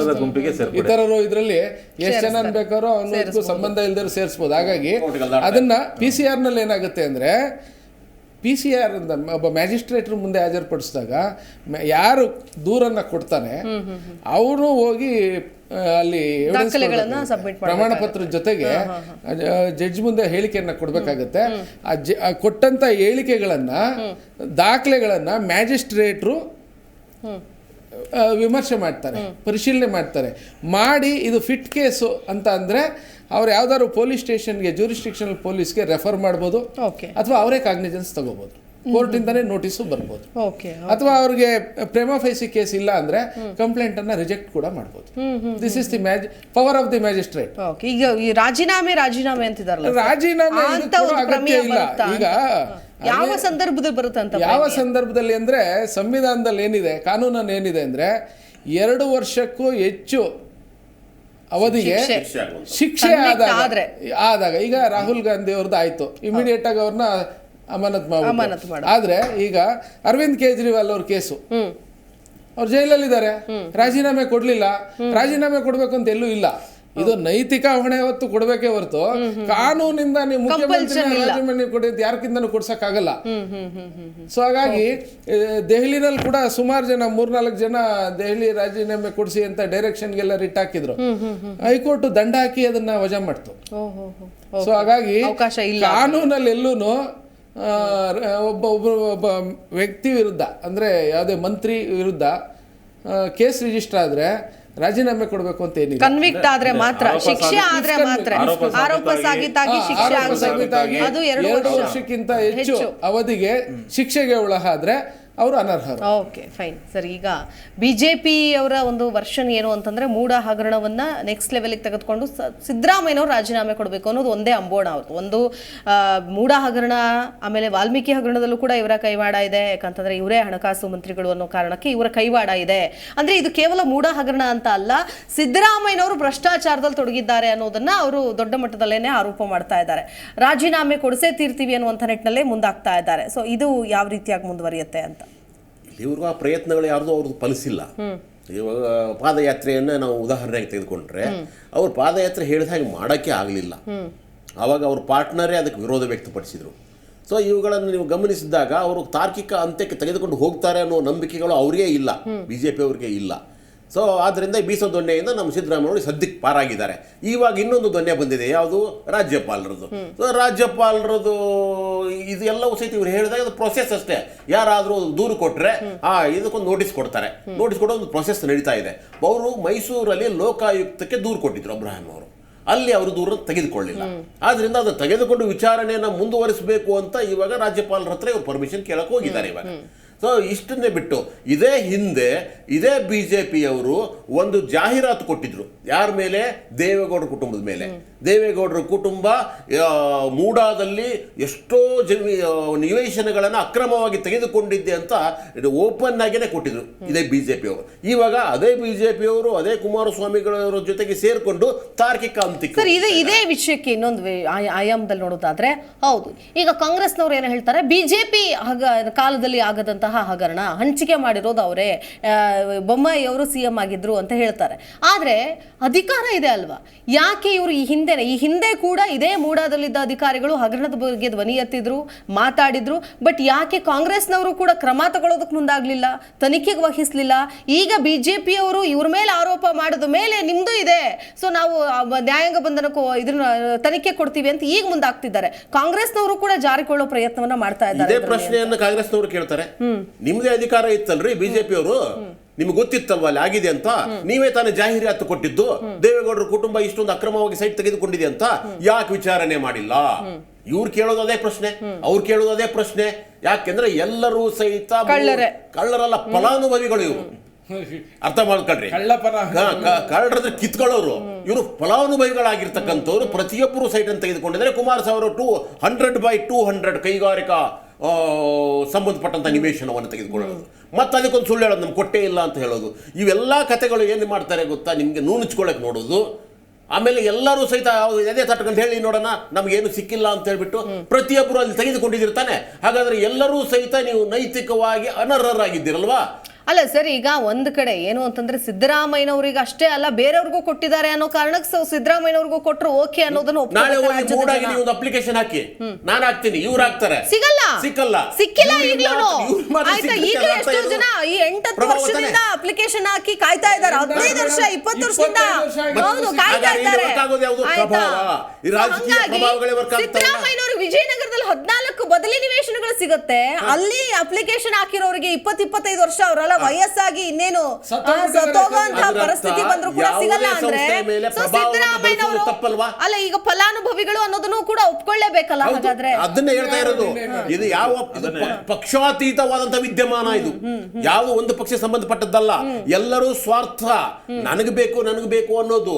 ಆದ್ರಿಂದ ಅಲ್ಲಿ ಇರ್ತಕ್ಕಂಥದ್ದು ಒಂದು ನಿವೇಶನಗಳನ್ನ ಸರ್ಕಾರದ ಪರವಾಗಿ ಮಾಡಿದರೆ, ಮೈಸೂರು ನಗರಾಭಿವೃದ್ಧಿ ಇಲಾಖೆಯಿಂದ ಮಾಡಿದರೆ, ಅದು ಜನಸಾಮಾನ್ಯರಿಗೆ, ಮನೆ ಇಲ್ಲದವರಿಗೆ ನಿವೇಶನವನ್ನ ಕೊಡುವತಕ್ಕಂತ ಕೆಲಸ ಮಾಡ್ತಾ ಇದೆ ಹೊರತಾಗಿ ಎಲ್ಲವನ್ನು ಸಹಿತ ನುಂಗನ್ನಗಳೇ ನುಂಗಕೊಂಡು ಕೂತ್ಕೊಂಡ್ರೆ ಅದರ ಉದ್ದೇಶವೇ ತಪ್ಪಾಗುತ್ತೆ. ನಿಜ ಹರಿಪ್ರಸಾದ್ ಅವರು, ಈಗ ಹೆಂಗೆ ಅಂದ್ರೆ ಈ ಆರೋಪ ಕಂಪ್ಲೀಟ್ ಆಗಿ ಸಿದ್ದರಾಮಯ್ಯನವರು ಒಟ್ಟಿನಲ್ಲಿ ಮೂಡಾದಲ್ಲಿ ಆಗಿದೆ ಈ ಹಗರಣ ಅನ್ನೋದು ಕಂಪ್ಲೀಟ್ ಆಗಿ ಎಲ್ಲರಿಗೂ ಹಂಚಿಕೆ ಆಗಿದೆ ಅಂತಂದ್ರೆ ಇಡೀ ಮೂಡಾದಲ್ಲಿ ಹಂಚಿಕೆ ಆದಂತಹ ಎಲ್ಲ ವಿಚಾರಗಳು ಕೂಡ ಬಯಲಿಗೆ ಬರ್ಬೇಕಲ್ವಾ? ಸೊ ಈ ನ್ಯಾಯಾಂಗದ ಒಂದು ತನಿಖೆಯನ್ನ ಏನ್ ಕೊಟ್ಟಿದ್ದಾರೆ, ಸೊ ಇದರಿಂದ ಇದು ಹೊರಗೆ ಬರೋದಕ್ಕೆ ಸಾಧ್ಯ ಆಗತ್ತಾ ಮೇಡಮ್? ಇದು ಪಕ್ಷಾತೀತವಾಗಿ ಒಂದು ಪಾರದರ್ಶಕವಾಗಿ ತನಿಖೆ ಆದಂಥ ಸಂದರ್ಭದಲ್ಲಿ ಮತ್ತು ಇದುವರೆಗೂ ಮೂಡದಲ್ಲಿ ಅಥವಾ BDA ತಗೊಳ್ಳಿ, ಈ ಚರ್ಚಾ ವಿಚಾರ ಸಂಬಂಧಪಟ್ಟಂತೆ ಹೇಳೋದಾದ್ರೆ ಈಗ ಜನಸಾಮಾನ್ಯರಿಗೆ ಎಷ್ಟು ಹಂಚಿಕೆ ಆಗಿರ್ತಕ್ಕಂಥ ನೀವು ನೋಡಿ. ಸಾಮಾನ್ಯ ಜನಗಳಿಗೆ ಯಾರಿಗೆ ರಾಜಕೀಯ ಪ್ರಭಾವ ಇರಲ್ಲ, ಯಾರಿಗೆ ಹಣದ ಪ್ರಭಾವ ಇರಲ್ಲ, ಯಾರಿಗೆ ಸಮಾಜದ ಒಂದು ದೊಡ್ಡ ಕೆಳ ಹಂತದಲ್ಲಿ ವ್ಯಕ್ತಿ ಇರ್ತಾನೆ, ಯಾರಿಗೆ ಅಂತ ವ್ಯಕ್ತಿಗಳಿಗೆ ಯಾರಿಗೂ ಸಹ ಅಲರ್ಟ್ ಆಗಿಲ್ಲ. ಇಲ್ಲಿ ಎಲ್ಲ ಪ್ರಭಾವಶಾಲಿಗಳಿಗೆ ಮಾತ್ರ ಮೂಡ ಸೈಟು ಅಥವಾ BDA ಸೈಟ್ ಅಲರ್ಟ್ ಆಗ್ತಕ್ಕಂಥ ಒಂದು ಪ್ರತೀತಿ ನಮ್ಮಲ್ಲಿದೆ. ದಲ್ಲಾಳಿಗಳು ಒಂದು ಇಲ್ಲಿ ಏನಕ್ಕೆ ಅಂದ್ರೆ ಮೇಡಮ್, ಇದನ್ನು ಆಕ್ಚುಲಿ ಇದನ್ನು ತಗೊಬೇಕು. ಮೂಡಾದ ಉದ್ದೇಶ ಏನು, ಭೂಮಿನ ಎಂಕ್ರೋಚ್ ಮಾಡ್ಕೊಂಡು ಸೈಟ್ ಮಾಡಿ ಸಾರ್ವಜನಿಕರಿಗೆ ಕೊಡ್ತಕ್ಕಂಥ ಒಂದು ಹಿನ್ನೆಲೆ, ಒಂದು ಕಾನೂನಾತ್ಮಕ ಹಿನ್ನೆಲೆ ಏನು, ಇವನ್ನೆಲ್ಲ ಪರಿಗಣನೆಗೆ ತಗೊಂಡ್ರೆ ಎಲ್ಲ ವಿಚಾರಗಳು ಆಚೆ ಬರ್ತದೆ. ಮತ್ತು ಈಗ GT ದೇವೇಗೌಡರ ಹೆಸರು ಇರಬೇಕಲ್ಲ ಸರ್, ಆಮೇಲೆ ದಾಖಲೆ ಇದೆ ತಾನೆ, ಯಾಕೆ ದಾಖಲೆಗಳು ತಂದು ಸಬ್ಮಿಟ್ ಮಾಡಲ್ಲ? ಸಿದ್ದರಾಮಯ್ಯ ಹೆಸರು ಇದೆ, ಜನರ ಮುಂದೆ ಬಿಡುಗಡೆ ಮಾಡ್ಲಿ ಅಲ್ವಾ ಸರ್? ಎಲ್ಲ ಲಿಸ್ಟ್ ಯಾರ್ಯಾರಿಗಿದೆ, ಯಾವಾಗ ಹಂಚಿಕೆ ಆಗಿದೆ, ಏನಕ್ಕೆ ಪ್ರಭಾವಶಾಲಿ ರಾಜಕಾರಣಿಗಳ ವರ್ಗಕ್ಕೆ, ರಾಜಕಾರಣಿಗಳ ಸಂಬಂಧಿಕರಿಗೆ ಮತ್ತೆ ತುಂಬಾ ಅಧಿಕಾರ ಇರತಕ್ಕಂಥ ಜನಗಳಿಗೆ ಅಥವಾ ಸಂಬಂಧಿಕರಿಗೆ ಸೈಟ್ಗಳು ಅಲರ್ಟ್ ಆಗ್ತಾ ಇದೆ ಅಂತಂದ್ರೆ ಈ ಒಂದು ಹಿನ್ನೆಲೆ ಅಷ್ಟೇ. ಜನಸಾಮಾನ್ಯರಿಗೆ ಯಾವುದೇ ಕಾರಣಕ್ಕೂ ಯಾವುದೇ ಸಾಮಾಜಿಕ ನ್ಯಾಯ ಸಿಗಲ್ಲ, ಮೂಡದಲ್ಲಿ ಸೈಟ್ಗಳು ಸಿಗಲ್ಲ. ಸೊ ಅವ್ರು ಸುಮ್ಮನೆ ಕನಸು ಕಾಣಬೇಕಷ್ಟೇ, ಆಗುತ್ತೆ ಆಗುತ್ತೆ ಆಗುತ್ತೆ ಅಂತ. ಅದ್ರ ಮಧ್ಯದಲ್ಲಿ ಬ್ರೋಕರ್ಗಳು ಕೂತ್ಕೊಂಡು ಎಷ್ಟೋ ದುಡ್ಡು ತಿನ್ಬಿಟ್ಟು ಅಡ್ವಾನ್ಸ್ಗಳು ತಗೊಂಡ್ಬಿಟ್ಟು ಸರ್ ನಾನು ಕೊಡಿಸ್ತೀನಿ ಮಾಡಿಸ್ತೀನಿ ಅಂತ ಹೇಳ್ಬಿಟ್ಟು MLA ಕಡೆಯವರು ಬ್ರೋಕರ್ಗಳು ಮಾಡ್ಕೊಂಡು ಇವತ್ತು ಕನಸು ಸೈಟ್ ಅಂತಕ್ಕಂಥದ್ದು ಕನಸಲ್ಲೇ ಕಂಡುಕೊಂಡು ಸಾಯತಕ್ಕಂಥ ಜನರ ಸಂಖ್ಯೆ ಜಾಸ್ತಿ. ಸರ್, ಕೈಗಾರಿಕಾ ನಿವೇಶನ ಈಗಲ್ಲ 3 ವರ್ಷದೊಳಗೆ ಕಟ್ಟಬೇಕು ಅಂತಿದೆ. ಇವತ್ತು ಕುಮಾರಸ್ವಾಮಿ ಅವರು ಕಟ್ಟಿಲ್ಲ, ಕಟ್ಟದೆ ಇದ್ರೆ ಅದು ಕ್ಯಾನ್ಸಲ್ ಆಗಬೇಕಾಗುತ್ತೆ. ಮಾತಾಡ್ತೀನಿ ಒಂದು ಸರ್. ಈಗ ನಾವು ಹೇಳಿದ್ವಿ ನಂಜಪ್ಪ ಸರ್, ಅಂದ್ರೆ ಕಂಪ್ಲೀಟ್ ಆಗಿ ಹೇಳಿದ್ವಿ, ಇರುವಂತಹ ರಾಜ್ಯ ಸರ್ಕಾರಕ್ಕಿರುವಂತಹ ಶಕ್ತಿ, ಪವರ್ ಹೌಸ್ ಅಂತ ನಾವು ಯಾಕೆ ಹೇಳ್ತೀವಿ ಅಂತಂದ್ರೆ ಅವ್ರ ನಿರ್ಧಾರ ಮಾಡೋದಕ್ಕೆ ಅಷ್ಟರ ಮಟ್ಟಿಗೆ ಕಾನೂನಿನಲ್ಲೇ ಅವಕಾಶ ಇದೆ, ಸಂವಿಧಾನದಲ್ಲೇನೆ ಅವಕಾಶ ಇದೆ ಅಂತ. ಈಗ ಈ ಶೋಕಾಸ್ ನೋಟಿಗೆ ಒಂದು ಏನು ಕೊಟ್ಟಿದ್ದಾರೆ, ಈ ಒಂದು ಇದಕ್ಕೆ ಅಂದ್ರೆ ಯಾವ ರೀತಿಯಾಗಿ ಉತ್ತರ ಕೊಡಬೇಕು ಅನ್ನೋದಕ್ಕೇನೆ ಇವತ್ತು ಕ್ಯಾಬಿನೆಟ್ ಮೀಟಿಂಗ್ ಕರೆದಿದ್ದಾರೆ ಅನ್ನೋದು. ಆದ್ರೆ ಈ ಕ್ಯಾಬಿನೆಟ್ ಮೀಟಿಂಗ್ ನಲ್ಲಿ ತೀರ್ಮಾನ ಆಗುವಂತಹ ಅಂಶ ಅಂದ್ರೆ ಇದಕ್ಕೆ ಉತ್ತರ ಕೊಡದೇ ಇರೋದಕ್ಕೂ ಕೂಡ ತೀರ್ಮಾನ ಮಾಡ್ಬೋದಾ? ನಾವೇನೋ ಉತ್ತರ ಕೊಡಲ್ಲ, ಸೊ ಇದು ಅಂದ್ರೆ ಸುಮ್ಮನೆ ಮಾಡಬಹುದಾ? ರಾಜ್ಯಪಾಲರು ಏನ್ ಮಾಡ್ಕೊಳ್ತಾರೋ ಮಾಡ್ಕೊಳ್ಳಿ, ನೋಡೋಣ, ಅದನ್ನ ಚಾಲೆಂಜ್ ಮಾಡೋಣ ಕೋರ್ಟಲ್ಲಿ ಅಂತಾನು ಮಾಡ್ಬೋದು. ಅದು ಅವ್ರವ್ರಿಗೆ ಬಿಟ್ಟಿದ್ದು. ಯಾಕಂದ್ರೆ ಹೈಕಮಾಂಡ್ ಕಡೆಯಿಂದಲೂ ಕೂಡ ಒಂದು ಸಾಫ್ಟ್ ಕಾರ್ನರ್ ಇದ್ದೇ ಇದೆ ಸಿದ್ದರಾಮಯ್ಯನವರ ಪರವಾಗಿ. ನಾವು ಅವ್ರ ಬೆನ್ನಿಗೆ ನಿಲ್ತೀವಿ ಅನ್ನುವಂಥ ನಿಟ್ಟಿನಲ್ಲಿ ಈ ಪ್ರಕರಣದಲ್ಲಿ ತೋರ್ಪಡೆ ಆಗ್ತಾ ಇದೆ.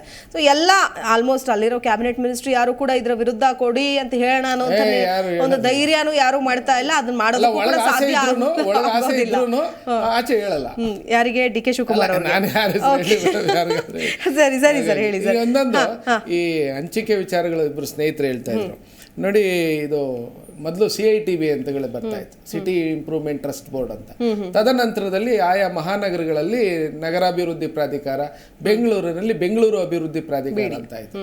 ಅದರಲ್ಲಿ ಇಲ್ಲದೆ ಇದ್ದವ್ರಿಗೊಂದು ಸೂರು ಕೊಡಬೇಕು ಅನ್ನೋ ಉದ್ದೇಶದಿಂದ ಸರ್ಕಾರ ಒಳ್ಳೆಯ ಉದ್ದೇಶದಿಂದ ಇದನ್ನು ಮಾಡ್ತು. ಈಗ ಬದಲಾಯಿಸಬೇಕು, ಇದ್ದವರಿಗೆ ಹೆಚ್ಚು ಸೂರು ಅಂತ. ಅದರಲ್ಲೊಂದು ನಿಯಮ ಇದೆ. ನನಗೊಂದು ಸ್ವಂತ ಮನೆ ಇದ್ರೆ, ಪಿತ್ರಾರ್ಜಿತ ಆಗಿರ್ಬೋದು, ನನ್ನ ಸ್ವಯಾರ್ಜಿತ ಆಗಿರ್ಬೋದು, ಯಾವುದೋ ಒಂದು ಮನೆ ಇದ್ರೆ ನಾವು BDAನಲ್ಲೇ ಅಲ್ಲ, ಯಾವುದೇ ಗೃಹ ನಿರ್ಮಾಣ ಸಹಕಾರ ಸಂಘಗಳಲ್ಲಿ ಕೂಡ ಅರ್ಜಿ ಹಾಕೋಂಗಿಲ್ಲ, ಅಲ್ಲೂ ಸೈಟ್ ತಗೊಳಂಗಿಲ್ಲ. ನನ್ನ ಹತ್ರ 10 ಸೈಟ್ ಇದೆ, ತಗೋಬೋದು. ನಾನು 10 ಸೈಟ್ ಅಲ್ಲ 20 ಸೈಟ್ ತಗೋಬೋದು. ಹೇಗೆ ಪರ್ಚೇಸ್ ಮಾಡಿ ತಗೋಬೋದು, ಎನಿವೇರ್ ಓಪನ್ ಮಾರ್ಕೆಟಲ್ಲಿ ಪರ್ಚೇಸ್ ಮಾಡಿ ಎಷ್ಟಾದ್ರು. ಆದರೆ ಅಲಾಟ್ಮೆಂಟ್ ಅಂತ ಬಂದಾಗ, ಅಲಾಟ್ಮೆಂಟಲ್ಲಿ ನನಗೆ ಒಂದು ಸ್ವಂತ ಮನೆ ಇದ್ದರೆ ನಾನು ಅರ್ಜಿ ಹಾಕೋಕ್ಕೆ ಅನರ್ಹ. ಆ ಥರ ತಗೊಂಡ್ರೆ BDAನಲ್ಲಿ ಮಿನಿಮಮ್ 50% ಬೇನಾಮಿಗಳೇ ಇದ್ದಾವೆ. ಎಲ್ಲ ಒಂದೊಂದಲ್ಲ, ಎರಡೆರಡಲ್ಲ, ಮೂರು ಇರೋರು ನಿವೇಶನಗಳನ್ನು ತಗೊಂಡಿದ್ದಾರೆ. ಎಲ್ಲ ಅಧಿಕಾರಿಗಳು, ಎಲ್ಲ ಮಂತ್ರಿವರ್ಗದವರು, ಎಲ್ಲ ರಾಜಕಾರಣಿಗಳು, ಅವ್ರ ಸಂಬಂಧಿಕರು ಇವ್ರದೇ ತುಂಬಿಕೊಂಡಿದೆ ಇದರಲ್ಲಿ. ಜೊತೆಗೆ ಲಂಚ ಕೊಟ್ಟರು. ಅದು ಎಲ್ಲಿ ಒಳ್ಳೊಳ್ಳೆ ಎಲ್ಲ ಸದಾಶಿವನಗರ ಈ ಕಡೆನೆ, ಈ ತರ HSR ಲೇಔಟ್ ಈ ತರ ಕಡೆಗಳಲ್ಲಿ. ಆಮೇಲೆ ಎಲ್ಲರಿಗೂ 80 ಅಡಿ ರೋಡಲ್ಲೇ ಸಿಗುತ್ತೆ ಅವ್ರಿಗೆ, ಬೇರೆಯವ್ರಿಗೆಲ್ಲ 20 ಅಡಿ ರೋಡ್ ಮೂಲೆಯಲ್ಲಿ ಡೆಡ್ ಎಂಡ್ ಅಲ್ಲಿ ಸಿಗುತ್ತೆ. ಇನ್ನೊಂದು ಹೇಳ್ತಾ ಹೋಗ್ಬೇಕು ಅಂದ್ರೆ, ನಿಮ್ಗೆ ಬೇಕಾದ್ರೆ ಹೋಗಿ ಯಾವುದೇ ಬಡಾವಣೆಯಲ್ಲಿ ಎಕಾನಾಮಿಕಲಿ ವೀಕರ್ ಸೆಕ್ಷನ್ಗಿಂತ 20-30 ಸೈಟ್ ಮಾಡ್ತಾರೆ. 20 ಅಡಿ 30 ಅಡಿ ನಿಮಿಷ. ಯಾರೋ ಪಾಪ ಬಡವರು ಅವರು ತಗೊಳ್ಳಿ ಅಂತ. ಆದರೆ ನೀವು ಆ ಸೈಟಲ್ಲಿ ಹೋಗಿ ನೋಡಿ, 3 ಫ್ಲೋರು 4 ಫ್ಲೋರು ವೈಭವೀಕರಿಸಿದ ಮನೆಗಳಿರ್ತವೆ. ಯಾಕೆ ಅಂದರೆ ಅದು ಬಡವ್ರಿಗೆ ಅಲಾಟು ಆಗಿರಲ್ಲ, ಬಡವ್ರ ಮನೇನೂ ಕಟ್ಟಿರಲ್ಲ. ಆ ಸೈಟ್ಗಳು ಹೇಗೆ ಹಂಚಿಕೆ ಆಗ್ತಾವೆ ಗೊತ್ತಾ? ನಾನೀಗೊಬ್ಬ IAS ಅಧಿಕಾರಿ, ನನ್ನ ಮನೇಲಿ ಒಬ್ಬ ಕೆಲಸದವನು ಇರ್ತಾನೆ, ಅವನ ಹೆಂಡತಿ ಹೆಸರಿಗೆ ಅರ್ಜಿ ಹಾಕ್ಸ್ತೀನಿ, ಅದನ್ನ ಬೇರೆಯವ್ರಿಗೆ ಮಾರಿಸ್ಬಿಡ್ತೀನಿ, ತಗೊಂಡು ನಾ ಮನೆ ಕಟ್ತಾನೆ.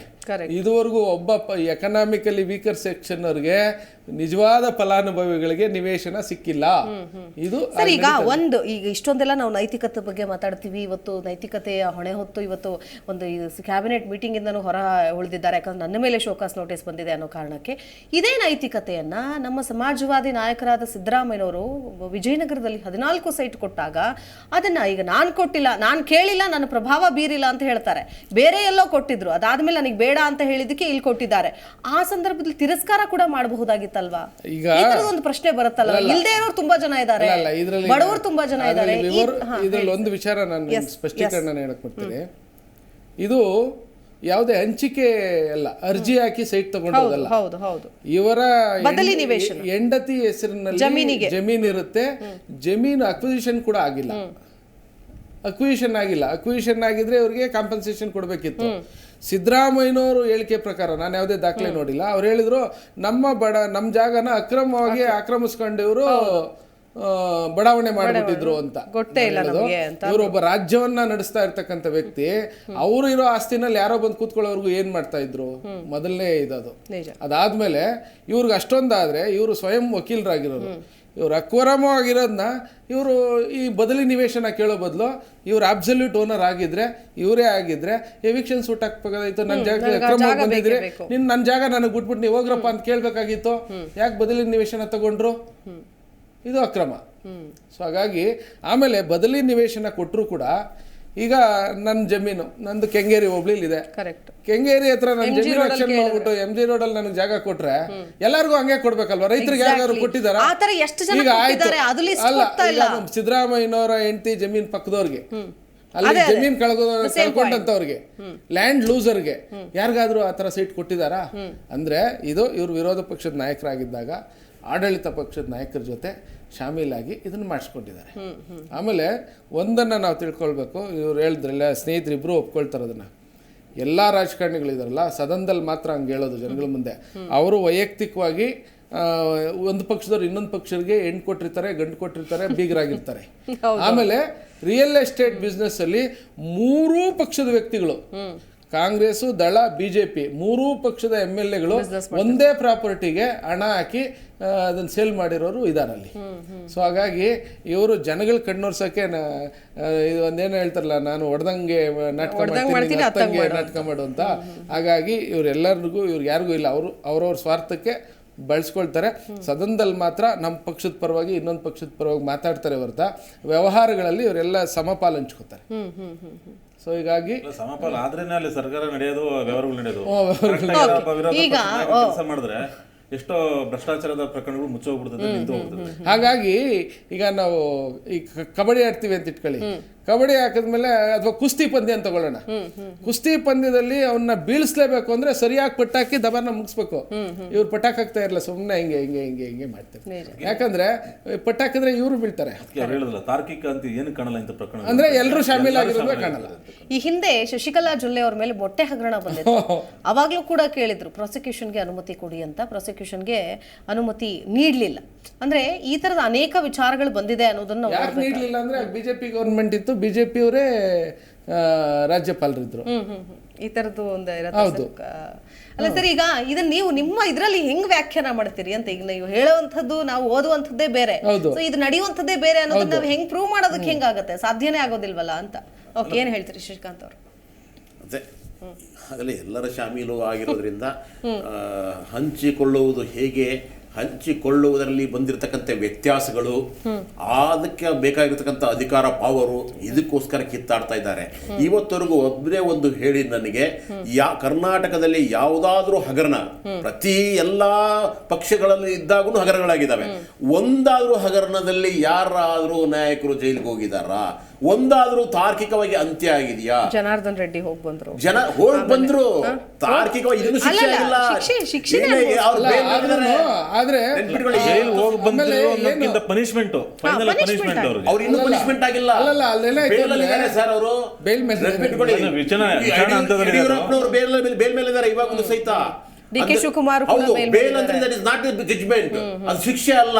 ಇವತ್ತಿನವರೆಗೂ 10 ವರ್ಷ 20 ವರ್ಷ 30 ವರ್ಷದಿಂದ ನಡೀತಾ ಇದ್ದಾವೆ ಹಗರಣಗಳು. ಅಷ್ಟು ವರ್ಷಗಳು ನಡೆಯದೆ ಕಾರಣ ಇವತ್ತರೂ ಒಂದೇ ಒಂದು ಹಗರಣ ತೋರಿಸಿ ನನಗೆ. ಅದಕ್ಕೆ ಬಂಗಾರಪ್ಪನವ್ರ ಉದಾಹರಣೆ ಕೊಟ್ಟೆ ನಾನು ನಿಮ್ಗೆ. ಅವ್ರು ಸಾಯೋ ಕಾಲಕ್ಕೆ ಅದು ತೀರ್ಪು ಬರುತ್ತೆ, ಪಾಪ ಅವ್ರು ಎಲ್ಲ ಅಧಿಕಾರ ಕಳ್ಕೊಂಡ್ಮೇಲೆ. ಈ ರೀತಿಯಾದಂಥದ್ದು ಈ ಪ್ರತಿಯೊಂದು ಹಗರಣಗಳು ಆಗ್ತವೆ, ಅದರಿಂದ ರಾಜಕೀಯ ಲಾಭಗಳು ನಡೀತಾ ಹೋಗ್ತವೆ. CBI ಕೊಡಿ ಅಂತ ಇವ್ರು ಹೇಳ್ತಾರೆ, ಅವ್ರು SIT ಕೊಡಿ ಅಂತ ಅವ್ರು ಹೇಳ್ತಾರೆ.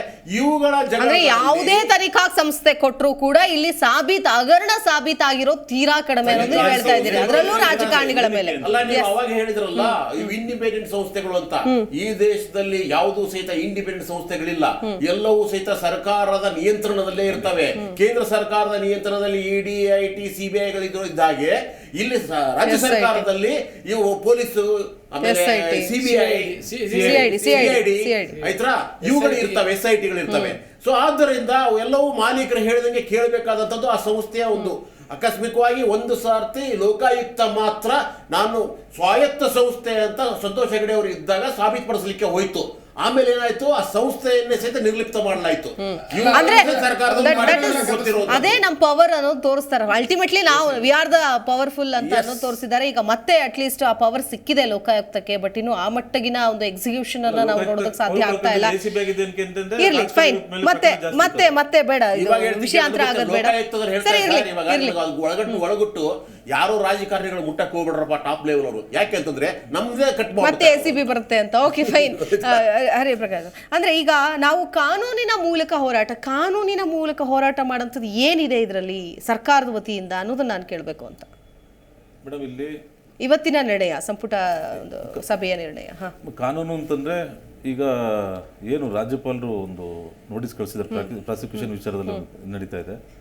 ಸೊ ನೋಟಿಸ್ ಕಳಿಸಿದ್ರೆ ಈಗೇನು CS ಕೊಡ್ತಕ್ಕಂಥ ರಿಪೋರ್ಟ್ ಮೇಲೆ ನೋಟಿಸ್ ಬರುತ್ತೆ.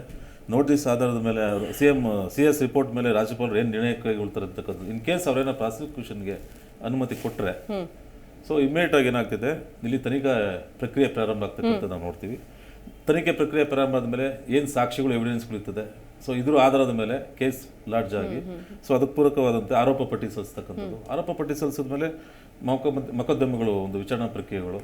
ಸೊ ಫೈನಲ್ ಆಗಿ ಏನಾಗ್ತಿದೆ, ವಿಚಾರಣೆ ಹಂತದಲ್ಲಿ ಇಲ್ಲಿ ಪ್ರಮುಖವಾದ ಒಂದು ಪ್ರಶ್ನೆ, ಏನಕ್ಕೆ ಇದುವರೆಗೂ ನಮ್ಮ ರಾಜ್ಯದಲ್ಲಿ ತಾವು ಪ್ರಶ್ನೆ ಮಾಡಿದ್ರೆ ರಾಜಕಾರಣಿಗಳಿಗೆ ಶಿಕ್ಷೆ ಆಗಿಲ್ಲ ಅಥವಾ ತಾರ್ಕಿಕ ಅಂತ್ಯಕಂದ್ರೆ ಯಾವುದೇ ಒಂದು ಪ್ರಕರಣ ದಾಖಲಾದಂಥ ಸಂದರ್ಭದಲ್ಲಿ, ಯಾವುದೇ ಪ್ರಕರಣ ಆಗಿರಲಿ, ನಮ್ಮಲ್ಲಿ ಒಂದು ನ್ಯಾಯಾಂಗ ಪ್ರಕ್ರಿಯೆ ಏನು ವಿಚಾರಣೆಗಳು ಮಾಡ್ತಕ್ಕಂಥ ತುಂಬ ಲೇಟ್ ಆಗ್ತಿದೆ. ಯಾವುದೇ ಒಂದು ಪ್ರಕರಣದಲ್ಲಿ ತುಂಬ ಲೇಟ್ ಆದಂಗೆ ಏನಾಗುತ್ತೆ, ಸೊ ಅಲ್ಲಿ ಸಾಕ್ಷ್ಯ ನಾಶ ಆಗ್ತಕ್ಕಂಥ ಒಂದು ವಿಚಾರಗಳಾಗುತ್ತೆ, ಸರ್ಕಾರಗಳು ಬದಲಾವಣೆ ಆಗುತ್ತೆ. ಕೆಲವು ಸಂದರ್ಭದಲ್ಲಿ ಅಧಿಕಾರಿಗಳು ಏನು ತನಿಖೆ ನಡೆಸ್ತಾ ಇರ್ತಾರೆ, ಅಧಿಕಾರಿಗಳೇ ಎತ್ತಂಗಡಿ ಆಗ್ತಕ್ಕಂಥ ಚಾನ್ಸಸ್ ಇರುತ್ತೆ. ಜುಡಿಷಿಯಲ್ ಸಿಸ್ಟಮಲ್ಲಿ ಸಾಕಷ್ಟು ನ್ಯಾಯಾಧೀಶರು ಸೇರಿ ಎಷ್ಟೋ ಕಡೆ ಅವರು ಹೊರಗಡೆ ಆಗ್ತಕ್ಕಂಥ ಒಂದು ಚಾನ್ಸಸ್ ಇರುತ್ತೆ. ಈ ಥರ ಎಲ್ಲ ಒಂದು ಸಾಕಷ್ಟು ವಿಳಂಬ ಆಗಿ ಪ್ರಕರಣದ ದಿಕ್ಕು ದಾರಿ ತಕ್ಕಂಥದ್ದು, ಅದು ಹಳೆ ಇರ್ತಕ್ಕಂಥ ಒಂದು ಕೆಲಸಗಳಾಗುತ್ತೆ. ಸರಿ, ಈಗ ಒಂದು ಆರೋಪ ಮಾಡ್ತಾ ಇದ್ದಾರೆ BJP ಅವರು, ಅಂದ್ರೆ ಈ ನ್ಯಾಯಾಂಗ ತನಿಖೆ ಕೊಡ್ತೀರಾ ಓಕೆ, ಬಟ್ ಆದ್ರೆ ನಮಗೆ ರಿಟೈರ್ಡ್ ಜಡ್ಜಸ್ ಅವರ ಇದರಲ್ಲಿ ನೇತೃತ್ವದಲ್ಲಿ ಬೇಡ, ಸಿಟ್ಟಿಂಗ್ ಜಡ್ಜಸ್ ಅವರ ನೇತೃತ್ವದಲ್ಲಿ ಯಾವ ತರದ ಡಿಫರೆನ್ಸ್ ಆಗುತ್ತೆ, ಏನಾಗುತ್ತೆ, ಅದ್ರ ಬಗ್ಗೆ ಹೇಳ್ಬೋದಾ ಅಂತ. ಇದೇ ಜಡ್ಜ್ ರಿಟೈರ್ಡ್ ಆಗಿದ್ರು ಜಡ್ಜ್ ಅದೇ ಕೆಲಸನೇ ಮಾಡೋದು, ಸಿಟ್ಟಿಂಗ್ ಜಡ್ಜು ಅದೇ ಕೆಲಸ ಮಾಡೋದು, ಅದರಲ್ಲಿ ಏನು ವ್ಯತ್ಯಾಸ ಕಾಣೋದಿಲ್ಲ. ಮೋಸ್ಟ್ಲಿ ಸಿಟ್ಟಿಂಗ್ ಜಡ್ಜು ಸರ್ಕಾರದ ಅಧೀನಕ್ಕೆ ಒಳಪಡ್ತಾರೆ ಅಥವಾ ಅಲ್ಲ, ಅವ್ರು ಕೇಳ್ತಾರೆ ಸಿಟ್ಟಿಂಗ್ ಜಡ್ಜಿಂದ ಮಾಡಿ. ಒಂದು ಈಗ ನಾನು ಯಡಿಯೂರಪ್ಪನವ್ರು ಅದನ್ನೆಲ್ಲ ಕೇಳ್ತಾರಲ್ಲ, ನಾನು ಒಂದನ್ನ ನಿಮ್ಗೆ ಜ್ಞಾಪಿಸ್ಲಿಕ್ಕೆ ಇಷ್ಟಪಡ್ತೇನೆ. 1996ರಲ್ಲಿ ದೇವೇಗೌಡರು ಮುಖ್ಯಮಂತ್ರಿ ಆಗಿದ್ದಂಥ ಸಮಯದಲ್ಲಿ ಭಟ್ಕಳ ಡಾಕ್ಟರ್ ಚಿತ್ತರಂಜನ್ ಅಸಾಸಿನೇಷನ್ ಆಗುತ್ತೆ. ಅವಾಗ ಇವರು ಯಾರು BJP ಅವರು ಬಾವಿಗಿಳಿದು ಗಲಾಟೆ ಮಾಡ್ತಾರೆ ಸದನದಲ್ಲಿ, ನ್ಯಾಯಾಂಗ ತನಿಖೆಗೆ ಆದೇಶ ಮಾಡ್ತಾರೆ. ನ್ಯಾಯಾಂಗ ತನಿಖೆನೂ ಆಯಿತು, ಅದ್ರ ವರದಿನೂ ಬಂತು, ವೆಂಕಟರಾಮಯ್ಯ ಆಯೋಗ ರಚನೆ ಆಯಿತು, ಅದನ್ನು ಬಂತು, ಅವ್ರದೇ ಪಕ್ಷದ ಅಭ್ಯರ್ಥಿ. ಆಮೇಲೆ ಯಡಿಯೂರಪ್ಪನವರೇ ಮುಖ್ಯಮಂತ್ರಿ ಆದ್ರು, ಆ ನ್ಯಾಯಾಂಗ ತನಿಖೆ ವರದಿ ಮೇಲೆ ಏನು ಆಕ್ಷನ್ ತಗೊಂಡ್ರು, ಆಯ್ತು ದೇವೇಗೌಡರು ತಗೊಳ್ಳಿಲ್ಲ, ಸಿದ್ದರಾಮಯ್ಯ ತಗೊಳ್ಳಿಲ್ಲ, ಇನ್ನೊಬ್ರು ತಗೊಳ್ಳಿಲ್ಲ, ಬೇಡ SM ಕೃಷ್ಣ ತಗೊಳ್ಳಿಲ್ಲ, ಎಲ್ಲ ಬಿಟ್ಬಿಡೋಣ. ಅಂದ್ರೆ ತನಿಖೆ ನಂತರದಲ್ಲಿ ಇವರು ಬೇಕಾದ್ರೆ ಅದನ್ನ ಮೇಡಮ್ ಅದು ತನಿಖೆ ಮಾಡಿ ತಪ್ಪು ಅಂತ ಸಾಬೀತಾದ್ರೆ ಅಲ್ಲಿ ಏನು ವರದಿಯನ್ನು ಸರ್ಕಾರಕ್ಕೆ ಕೊಡ್ತಾರೆ. ಆ ವರದಿ ಮೇಲೆ ಕ್ರಮ ತಗೊಳ್ಳೋದು ಸರ್ಕಾರ ವಿವೇಚನೆಗೆ ಸರ್ಕಾರಕ್ಕೆ ಬಿಟ್ಟಿದ್ದು. ಅವರು ಅವ್ರನ್ನ ತಪ್ಪಿತಸ್ಥರು ಜೈಲ್ಗೆ ಹಾಕಿ ಅಂತ ಹೇಳಲ್ಲ, ತನಿಖೆ ಮಾಡಿ ವರದಿ ಕೊಡ್ತಾರೆ ಅಷ್ಟೇ. ಅವರು ಆಯ್ತು ಇದರಲ್ಲಿ ಯಾರೋ ಒಬ್ರು ಜಡ್ಜ್ನ ಅಪಾಯಿಂಟ್ ಮಾಡಿದ್ರೆ ಸಿದ್ದರಾಮಯ್ಯ ತಪ್ಪು ಮಾಡೋ ಜೈಲ್ಗೆ ಹಾಕ್ರಿ ಅಂತ ಹೇಳಲ್ಲ, ವರದಿಯನ್ನು ಸರ್ಕಾರಕ್ಕೆ ಕೊಡ್ತಾರೆ. ಅದೇ ರೀತಿ ನಮ್ಗೆ ಯಾರಂದ್ರೆ ಇವರು ರಾಜಕೀಯಕ್ಕೋಸ್ಕರ ಈ ಥರ ಹೊಡೆದಾಡ್ತಾರೆ ಅನ್ನೋದಕ್ಕೆ ಸ್ಪಷ್ಟ ನಿದರ್ಶನ ಕೊಡ್ತಾ ಇರೋದು ಭಟ್ಕಳ ಶಾಸಕರು, BJP ಶಾಸಕರಾದಂಥ ಡಾಕ್ಟರ್ ಚಿತ್ತರಂಜನ್ ಅವರ ಅಸಾಸಿನೇಷನ್ ಕೇಸ್ ಆದಾಗ ಇವರಿಷ್ಟೆಲ್ಲ ಮಾಡಿದ್ರಲ್ಲ. ಆಮೇಲೆ ಇವರು ಇದೇ ಯಡಿಯೂರಪ್ಪನವ್ರು ಗಲಾಟೆ ಮಾಡಿದ್ರಲ್ವಾ, ಅವ್ರು ಮುಖ್ಯಮಂತ್ರಿ ಆಗಿದ್ರಲ್ಲ, ಯಾಕೆ ಮರ್ತ್ಬಿಟ್ರು? ಅದೇ ಅವ್ರು ಹುತಾತ್ಮರಾದ್ರು, ಪ್ರಾಣನೇ ಕೊಟ್ಟಿದ್ರು. ಈ ಥರ ಹಗರಣ ಅಲ್ಲ, ಹಗರಣ ಆದ್ರೂ ಬಿಟ್ಬಿಡಿ ಯಾರೋ ಹೋದ್ರು ಅಂತ. ಅವರ ಪಕ್ಷದ ಪ್ರಾಮಾಣಿಕ ನಾಯಕರು ಡಾಕ್ಟರ್ ಚಿತ್ತರಂಜನ್ ಪ್ರಾಮಾಣಿಕ, ಅಂಥವ್ರ ಕೊಲೆನ ಇವರು ರಾಜಕೀಯಕ್ಕೆ ಬಳಸ್ಕೊಂಡ್ರೆ ಹೊರ್ತು ಯಾಕೆ ವರದಿನಲ್ಲಿ ಏನೇನಿತ್ತು ಎಲ್ಲ ಮಾಡಿದ್ರಲ್ಲ, ಆ ವರದಿನ ಅನುಭವಿಸಿ ಯಾಕೆ ಯಾರನ್ನೂ ಜೈಲ್ಗೆ ಹಾಕಲಿಲ್ಲ, ಯಾರನ್ನೂ ಯಾಕೆ ಅರೆಸ್ಟ್ ಮಾಡಿಸ್ತಿಲ್ಲ, ಯಾಕೆ ತನಿಖೆ ಅದ್ರ ಮೇಲೆ ಕ್ರಮ ಕೈಗೊಳ್ಳಲಿಲ್ಲ? ಅವ್ರು ನ್ಯಾಯಾಧೀಶರನ್ನ ಮಾತ್ರ ನೇಮಕ ಮಾಡಿ ಅಂತ ಹೇಳಿದ್ರು ಅಷ್ಟೇ, ಶಿಕ್ಷೆ ಕೊಡಿ ಅಂತ ಹೇಳಿದ್ರು ಅದಕ್ಕೆ. ಹಾಗಾಗಿ ಇವು ಅವರ ಮೈಲೇಜ್ ತಗೊಳಕ್ಕೆ, ಏನು ಪ್ರಚಾರ ತಗೊಳ್ಳಿಕ್ಕೆ, ಈಗ ನಾವೇನು ಮೀಡಿಯಾದವ್ರಿಗೆ TRP ಅಂತೀವಲ್ಲ, ಆ ಥರ ಮೈಲೇಜ್ ತಗೊಳ್ಳಿಕ್ಕೆ ಇದನ್ನು ಮಾಡ್ತಾರೆ ಹೊರತು ಅದು ಒಂದು ತಾತ್ವಿಕ ಅಂತ್ಯವನ್ನು ಕಾಣಿಸೋಕ್ಕೆ ಯಾರಿಗೂ ಇಚ್ಛಾಶಕ್ತಿ ಇಲ್ಲ. ಯಾಕಂದ್ರೆ ಯಾಕಿಲ್ಲ ಅಂದ್ರೆ ನಾನು ಕಳ್ಳ, ಅದಕ್ಕೆ ಇವ್ರನ್ನ ನಾನು ಕಳ್ಳ ಅನ್ನಲ್ಲ, ಕಳ್ಳ ಅಂತೀನಿ ಅಷ್ಟೇ, ಕಂಪ್ಲೇಂಟ್ ಕೊಟ್ಟು ಒಳಗೆ ಹಾಕ್ಸಲ್ಲ. ಯಾಕಂದ್ರೆ ನಾನು ಹೋಗ್ಬೇಕಾಗ್ತದೆ, ಜೊತೆಲೆ ಕತ್ತಿರ್ತೀವಲ್ಲ. ಹಾಗಾಗಿ ಅವ್ರ ಅಪಪ್ರಚಾರ ಮಾಡಿ ಅವ್ರನ್ನ ಉರುಡಿಸಿ ಇವ್ರಲ್ಲಿ ಕೂತ್ಕೋಬೇಕು ಅಷ್ಟೇ ಅವ್ರ ಇಂಟೆನ್ಷನ್. ಜೈಲಿಗೆ ಕಳ್ಸೋದು ಅದೆಲ್ಲ ಏನೂ ಇಲ್ಲ, ವೈಯಕ್ತಿಕವಾಗಿ ಏನು ಇರೋದೇ ಇಲ್ಲ, ಇರಲ್ಲ. ರಾಜಕೀಯ ಲಾಭಕ್ಕೋಸ್ಕರ ಇದನ್ನ ಮಾಡ್ತಾರೆ. Okay, yes. ಅಂದ್ರೆ ಈಗ ಶಶಿಕಾಂತ್ ಅವರು ಒಂದು ಕಡೆ ಈಗ BJP ಅವರಂತೂ ಮುಂದುವರಿಸ್ತಾ ಇದ್ದಾರೆ, ನಾವು ಹೋರಾಟ ಮಾಡ್ತೀವಿ ಅಂತ. ಈಗ ರಾಜ್ಯಪಾಲರು ಕೂಡ ಸಂಪುಟ ಸಭೆಯ ನಿರ್ಣಯವನ್ನು ಒಪ್ಕೋಬೇಕು ಅಂತೇನಿಲ್ಲ, ಅವರಿಗಿರುವಂತಹ ಒಂದು ಅಧಿಕಾರ ಅದು. ಬಟ್ ಆದರೆ ಅಧಿಕಾರ ಚಲಾಯಿಸಿ ಮತ್ತೆ ಈಗ ಪ್ರಾಸಿಕ್ಯೂಷನ್ಗೆ ಏನಾದರೂ ಅನುಮತಿ ಕೊಟ್ಟರು ಅಂತಂದರೆ ವಿಚಾರಣೆಗೆ ಹಾಜರಾಗಲೇಬೇಕಾಗತ್ತೆ, ಅಂದರೆ ಕಂಪ್ಲೇಂಟನ್ನು ಲಾಡ್ಜ್ ಮಾಡಲೇಬೇಕಾಗತ್ತೆ ಅನ್ನೋದು. ಅಂದರೆ ಆ ಹಂತಕ್ಕೆ ಬಹುಶಃ BJP ನಾಯಕರು ಯಶಸ್ವಿ ಆದ್ವಿ ಅಂತ ಅನ್ಕೊಳ್ತಾರೆ, ಅಥವಾ ಈ ಪ್ರಕರಣ ಇನ್ನೂ ಮುಂದುವರಿಯೋ ಸಾಧ್ಯತೆ ಇದೆಯಾ? ಅದ್ರ ಬಗ್ಗೆ ಏನು ಅಲ್ಲ, ಒಂದೇ ನಿಮಿಷ ಹೇಳ್ಬಿಡ್ತೀನಿ. ಈಗ PCM ಅಂತ ಮಾಡಿದ್ರು, ಅದರಲ್ಲಿ ಮುಖ್ಯಮಂತ್ರಿಯವರು, DK ಶಿವಕುಮಾರ್ ಉಪಮುಖ್ಯಮಂತ್ರಿಯವರು, ರಾಹುಲ್ ಗಾಂಧಿ ಅವರು ಎಲ್ಲರೂ ಆರೋಪಿಗಳೇ. ಮೊನ್ನೆ ಬಂದ್ರು, ಬೇಲ್ ತಗೊಂಡ್ರು, ಹೋದ್ರು, ಅಷ್ಟೇ, ಏನೂ ಆಗಲ್ಲ. ನಿಜ. ಎಸ್ ಶಶಿಕಾಂತ್ ಅವರು ನಿನ್ನೆ ಚಲವಾದಿ ನಾರಾಯಣ ಸ್ವಾಮಿ ಒಂದು ಮಾತು ಹೇಳ್ತಾರೆ, ಇನ್ನೂ ಅಧಿವೇಶನ ನಡೀತಾ ಇದ್ದಾರೆ, ಯಾಕೆ ಪಾದಯಾತ್ರೆ ಅರ್ಜೆಂಟ್ ಅಂತ ಅವ್ರು ಹೇಳ್ತಾರೆ. ಕಬ್ಬಿನ ಕಾಸ್ದಾಗ ಬಡದು ಬಗ್ಗಿಸ್ಬೇಕು, ಇದೇ ಮಾತನ್ನು ಹೇಳ್ತಾರೆ ಅವರು. ಇವಾಗ ಇಶ್ಯೂ ಆಗಿದೆ, ಅದನ್ನು ಆ ಕಡೆ ಈ ಕಡೆ ಹೋಗ್ಬಿಡ್ಬಾರ್ದು, ಇವಾಗಲೇ ಮಾಡಬೇಕು. ಅವರು ಬಳ್ಳಾರಿ ಪಾದಯಾತ್ರೆ ಕಬ್ಬಿನ ಕಾಸ್ದಾಗ ಬಡಿಬೇಕು ಅಂತ. ಇದೇ ಇವರ ಎಲ್ಲಾ ರಾಜಕಾರಣಿಗಳದ್ದು ಒಂದು ಹಗರಣ ಬಂತು ಅಂದ್ರೆ ಅದರಲ್ಲಿ ಸತ್ಯಾಸತ್ಯಗಳು ಮುಖ್ಯ ಅಲ್ಲ, ದಾಖಲೆಗಳು ಮುಖ್ಯ ಅಲ್ಲ. ಆ ಕ್ಷಣಕ್ಕೆ ಆ ವೀರಾವೇಶದಿಂದ ಅದನ್ನ ಮುಂದುವರಿಸ್ಕೊಂಡು ಹೋಗ್ಬೇಕು. ತಾರ್ಕಿಕ ಅಂತ್ಯ ಅನ್ನೋದು ಬಿಟ್ಟು ಬಿಸಾಕ್ಬಿಡಿ. ಇದು ಯಾವುದೂ ಮಾಡೋಕ್ಕಾಗಲ್ಲ, ಕಾನೂನಾತ್ಮಕವಾಗಿ ಏನು ಮಾಡೋಕ್ಕಾಗಲ್ಲ. ಈ ಸದ್ಯಕ್ಕೆ ನೀವು ಹೇಳಿದಂಥ ಪ್ರಶ್ನೆಗಳಿಗೆ ಏನು ಅಂತಂದ್ರೆ, ಆಯ್ತು ಈಗ ರಾಜ್ಯಪಾಲರು ಇದಕ್ಕೆ ಅನುಮತಿಯನ್ನು ಕೊಟ್ಟರು, ಏನಾಗತ್ತೆ? ಇನ್ನೇನು ಆಗೋದಿಲ್ಲ. ರಾಜ್ಯ ಸರ್ಕಾರ ಮತ್ತೆ ಕೋರ್ಟ್ ಬಾಗಿಲು ಮತ್ತೆ ಸುಪ್ರೀಂ ಕೋರ್ಟಿಗೆ ಹೋಗುತ್ತೆ. ಆಯ್ತಾ, ನಮ್ಮ ದಾಖಲೆಗಳನ್ನ ಇಟ್ಟುಕೊಂಡು ನೋಡಿ ಅವ್ರು ನಮ್ಮ ಮೇಲೆ ನಮ್ಮ ಆರೋಪ ಮಾಡ್ತಾ ಇದ್ದಾರೆ ಅಂತ ಹೇಳ್ತಾನೆ. ಸೊ ಇವು ಯಾವುದೂ ಆಗೋದಿಲ್ಲ, ಹಗ್ಗ ಹರಿಯೋದಿಲ್ಲ, ಕೋಲು ಮುರಿಯೋದಿಲ್ಲ, ಇವರು ಆರೋಪ ಮಾಡೋದು ಬಿಡೋದಿಲ್ಲ, ಅವ್ರ ಸಮರ್ಥನೆಗಳು ಹೇಳ್ಕೊಂಡೇ ಸಾಯಬೇಕು. ಯಾರು ಸಹಿತ ಜನರ ಸಮಸ್ಯೆಗೆ, ಈಗ ಇಡೀ ನಾಡಿ ಗುಡ್ಡ ಕುಸಿತಾ ಇದೆ, ಜನರ ಬೆಳೆ ಹಾಳಾಗ್ತಾ ಇದೆ, ಜನ ಆತಂಕದಲ್ಲಿದ್ದಾರೆ. ಒಬ್ಬರು ಬಾಯಲ್ಲೂ ಸಹಿತ ಸದನದಲ್ಲಿ ಅದ್ರ ಬಗ್ಗೆ ಯಾವ ಪ್ರಸ್ತಾಪನೆಗಳು ಬರೋದಿಲ್ಲ. ಬರೀ ಹಗರಣ ತನಿಖೆಗೆ ವಹಿಸಿದೆ, ತನಿಖೆ ಮಾಡುತ್ತೆ, ಮಾಡದಿದ್ರೆ ಇನ್ನೊಂದು ತನಿಖಾ ಸಂಸ್ಥೆಗಳಿರ್ತವೆ, ಮಾಡ್ಕೊಳ್ಳಿ, ಬೇಡ ಅನ್ನೋದಿಲ್ಲ. ಜನರ ಸಮಸ್ಯೆ ಬಗ್ಗೆ ಯಾಕ್ರಿ ಮಾತಾಡ್ತಾ ಇಲ್ಲ ನೀವು? ಜನರ ಆತಂಕದಲ್ಲಿ ಇದ್ದಾರಲ್ವಾ, ಸಮಸ್ಯೆಯಲ್ಲಿದ್ದಾರಲ್ವಾ, ಮನೆ ಕಳ್ಕೊಂಡಿದ್ದಾರಲ್ವಾ, ಬೀದಿಯಲ್ಲಿ ಇದ್ದಾರಲ್ವಾ, ಅದರ ಬಗ್ಗೆ ಯಾರಾದರೂ ಒಬ್ಬರಾದರೂ ಮಾತಾಡಿದಾರಾ? ಹಾಗಾದ್ರೆ ನೀವು ಜನಪ್ರತಿನಿಧಿಗಳು ಹೌದು ತಾನೆ? ಜನಪ್ರತಿನಿಧಿಗಳಾಗಿ ಜನರ ಪರವಾಗಿ ಮಾತಾಡದೇ ಇರತಕ್ಕಂಥವ್ರು ನೈತಿಕವಾಗಿ ನೀವು ಆ ಸ್ಥಳಕ್ಕೆ ಇರಲಿಕ್ಕೆ ಯಾರಿಗೂ ಅಧಿಕಾರ ಇಲ್ಲ. ಸದನ ಅನ್ನುವುದು ಅದರ ಉದ್ದೇಶವೇ ಜನರ ಬಗ್ಗೆ, ಅದರ ಸಮಸ್ಯೆಗಳ ಬಗ್ಗೆ ಚರ್ಚೆ ಮಾಡುವುದು ಮತ್ತು ಪರಿಹಾರವನ್ನು ಕಂಡುಹಿಡಿಯುವುದು. ಅದನ್ನು ಮಾಡದೇ ಇದ್ರೆ ನೀವು ಯಾಕೆ ರಾಜಕಾರಣಿಗಳು, ನೀವು ಯಾವ ಪಕ್ಷದವರು? ಬರೀ ಸ್ವಾರ್ಥಕ್ಕೋಸ್ಕರ ನಿಮಗೋಸ್ಕರ ಬಡದಾಡ್ತಾ ಇದ್ರಲ್ಲ ನೀವು. ಅವ್ರ ಸೈಟ್ ತಗೊಂಡ, ಇವ್ರ ಸೈಟ್ ತಗೊಂಡ, ಈ ಸೈಟ್ ಮನೆ ಹಾಳಾಯ್ತು, ತನಿಖೆ ಮಾಡ್ಕೊಂಡು ಹಾಳಾಗೋಗುತ್ತೆ, ಮೊದಲು ಮಾಡಬೇಕಾಗಿರೋ ಕೆಲಸ ಮಾಡಿ ನೀವು ಅಂತ ಹೇಳಬೇಕಾಗಿದೆ. ಹೇಳುವವರು ಯಾರು? ಬೆಕ್ಕಿಗೆ ಗಂಟೆ ಕಟ್ಟುವವರು ಯಾರು, ಇದೇ ಪ್ರಶ್ನೆ. ಓಕೆ, ಅಂತಿಮವಾಗಿ ಹರಿಪ್ರಕಾಶ್ ಅವರು, ಈಗ ಕೋರ್ಟ್ ಮೆಟ್ಟಿಲೇರುವಂತಹ ಒಂದು ಸಂದರ್ಭ ಇದೆ ಅನ್ನೋದೇ ಎಲ್ಲರೂ ಕೂಡ ಈಗ ಎಲ್ಲ ಯಾವ ಲೆವೆಲ್ಗೆ ಅಂದರೆ ಸಿ ಎಂ ಸಿದ್ದರಾಮಯ್ಯನವರು ಇನ್ನೇನು ರಾಜೀನಾಮೆ ಕೊಟ್ಟರು ಸರ್ಕಾರ ಉರುಳು ಹೋಗುತ್ತೆ ಅನ್ನುವಂಥ ನಿಟ್ಟಿನಲ್ಲೇ ಇದ್ದಾರೆ. ಬಟ್ ಆದರೆ ಈ ಪ್ರಕರಣ ಈಗ ಮುಂದಿನ ಹಂತಕ್ಕೆ ತೆಗೆದುಕೊಂಡು ಹೋಗಬಹುದಾ ಅಥವಾ ಸರ್ಕಾರನೇ ಅಲ್ಲಾಡಿಸುವಂತಹ ಲೆವೆಲ್ಗೆ ಈ ಪ್ರಕರಣ ಸೀರಿಯಸ್ ಆಗಬಹುದಾ, ಹೇಗೆ ಅಂತ ಅಂತಿಮವಾಗಿ ಏನು ಹೇಳ್ತೀರಿ? ಮೇಡಮ್, ಇದು ಅದಕ್ಕಿಂತ ಮುಂಚೆ ಇನ್ನೊಂದು ವಿಚಾರ ಹೇಳ್ತೀನಿ. ಅಬ್ರಾಮ್ ಅವರು ಮೂಡ ಹಗರಣ ಅಂತಕ್ಕಂಥದ್ದು ಹೇಳಿದರೆ ಬರೀ ಸಿ ಎಂನೇ ಟಾರ್ಗೆಟ್ ಮಾಡಿರೋ ರೀತಿ ಕಾಣ್ತಾ ಇದೆ. ಮೂಡ ಹಗರಣ ಅಂತಂದ್ರೆ ಏನು, ಎಷ್ಟನೇ ವರ್ಷದಿಂದ, ಸುಮಾರು ವರ್ಷಗಳಿಂದ ಆಗಿರ್ತಕ್ಕಂಥ ವಿಚಾರ. ಅವರು ಸ್ಥಾಪನೆ ಆದಾಗಿಂದನೂ ಆಗಿರೋದು. ಅಲ್ಲಲ್ಲ ಬೇಡ, ಈಗ ಸಿದ್ದರಾಮಯ್ಯನವ್ರದ್ದು ಸೈಟ್ ಪ್ರಕರಣಕ್ಕೆ ಸಂಬಂಧಪಟ್ಟಂತೆ ಆಗಿರ್ತಕ್ಕಂಥದ್ದು ಅವತ್ತಿಂದ ಇವತ್ತಿನವರೆಗೂ ಅಬ್ರಾಮ್ ಅವ್ರು ಮನ್ಸು ಮಾಡಿದ್ರೆ ಕಂಪ್ಲೇಂಟು ಎಲ್ಲಾನು ಸೇರಿಸ್ಕೊಟ್ಟಿದ್ದಾರೆ. ಅದಕ್ಕೆ ಒಂದು ಮೂಡಾಗೋಣ ಅಂತಕ್ಕಂಥದ್ದಕ್ಕೆ ಒಂದು ಕಾನ್ಸೆಪ್ಟ್ಗೆ ಒಂದು ಬೆಲೆ ಬರ್ತಾ ಇತ್ತು. ಇವರು ಸಿದ್ದರಾಮಯ್ಯ ಏನು ಟಾರ್ಗೆಟ್ ಮಾಡ್ತಾ ಇದ್ದಾರೆ ಅಂತಕ್ಕಂಥದ್ದು ಅಥವಾ ಅವ್ರಿರ್ದನೆ ಏನಕ್ಕೆ ಊರಲ್ಲಿ ಪ್ರಸ್ತಾಪ ಮಾಡಿರ್ತಕ್ಕಂಥದ್ದು ಒಂದು ವಿಪರ್ಯಾಸದ ಒಂದು ವಿಚಾರ. ನಾವು ಹೇಳಿದ್ರೆ ಮೂಡಾದಲ್ಲಿ ಏನು ಫಲಾನುಭವಿಗಳಿದ್ದಾರೆ, ಯಾರ್ಯಾರು ಇದ್ದಾರೆ ರಾಜಕಾರಣಿಗಳು, ಎಲ್ಲರೂ ವಿರುದ್ಧನೂ ಸಹ ಸಂಪೂರ್ಣ ಒಂದು ತನಿಖೆ ಮಾಡ್ಲಿಕ್ಕೆ ರಾಜ್ಯಪಾಲರನ್ನ ಆದೇಶ ಹೊರಡಿಸಿದ್ರೆ ಇದಕ್ಕೊಂದು ಅರ್ಥ ಇರುತ್ತೆ ಮೇಡಮ್. ಯಾವ್ದೊಬ್ಬ ವ್ಯಕ್ತಿನ ಟಾರ್ಗೆಟ್ ಮಾಡಿ ಅಥವಾ ಅದೇ ಅಧಿಕಾರದಿಂದ ಉಳಿಸ್ಬೇಕು, ರಾಜಕೀಯ ಒಂದು ಕೆಟ್ಟ ಉದ್ದೇಶದಿಂದ ಮಾಡ್ತಕ್ಕಂಥ ಒಂದು ಪಿತೂರಿ ಇದಾಗಬಾರ್ದು. ಮತ್ತೆ ಏನೇನು ಅಕ್ರಮವಾಗಿ ಮೂಡದಿಂದ ಸೈಟ್ಗಳನ್ನು ಪಡೆದಿದ್ದಾರೆ, ನಿವೇಶನ ಪಡೆದಿದ್ದಾರೆ, ಎಲ್ಲರ ವಿರುದ್ಧ ಅಧಿಕಾರದ ದುರ್ಬಳಕೆ, ಸ್ವಜನ ಪಕ್ಷಪಾತ ಮತ್ತು ರಾಜಕೀಯ ಒಂದು ದುರ್ಬಳಕೆ, ಪ್ರಭಾವದ ದುರ್ಬಳಕೆ ಅಂತ ಮಾಡ್ಕೊಂಡು ಯಾರ್ಯಾರು ಸೈಟ್ ಪಡೆದಿದ್ದಾರೆ ಎಲ್ಲರ ವಿರುದ್ಧನೂ ತನಿಖೆ ಆಗಬೇಕು. ಎಲ್ಲರೂ ಎಷ್ಟು ಸೈಟ್ ಪಡೆದಿದ್ದಾರೆ ಅಂತಕ್ಕಂಥ ಜನಗಳು ಗೊತ್ತಾಗಬೇಕು. ಸೊ ಈ ವಿಚಾರದಲ್ಲಿ ರಾಜ್ಯಪಾಲರು ತನಿಖೆಯನ್ನು ಕೈಗೊಂಡ ಸಂದರ್ಭದಲ್ಲಿ ಅಥವಾ ನಿರ್ದೇಶನ ಕೊಟ್ಟರೆ ಇದಕ್ಕೊಂದು ಅರ್ಥ ಇರುತ್ತೆ. ಓಕೆ ಸರ್, ಏನು ಹೇಳ್ತೀರಿ ಸರ್ ಅಂತಿಮವಾಗಿ ಯಾವ ಲೆವೆಲ್ಗೆ ಹೋಗುತ್ತೆ ಸರ್ಕಾರ, ಬೀಳೋ ಲೆವೆಲ್ಗೆ? ಅಲ್ಲ, ಈ ಸಿದ್ದರಾಮಯ್ಯನ ಸರ್ಕಾರ ಏನಿದೆಯಲ್ಲ ಇದನ್ನ ಯಾವುದೇ ಆ್ಯಂಗಲಿಂದನೂ ಯಾವುದೇ ಕೋರ್ಟ್ ಆದೇಶದಿಂದನೂ ಬೀಳ್ಸಕ್ಕೆ ಸಾಧ್ಯ ಇಲ್ಲ.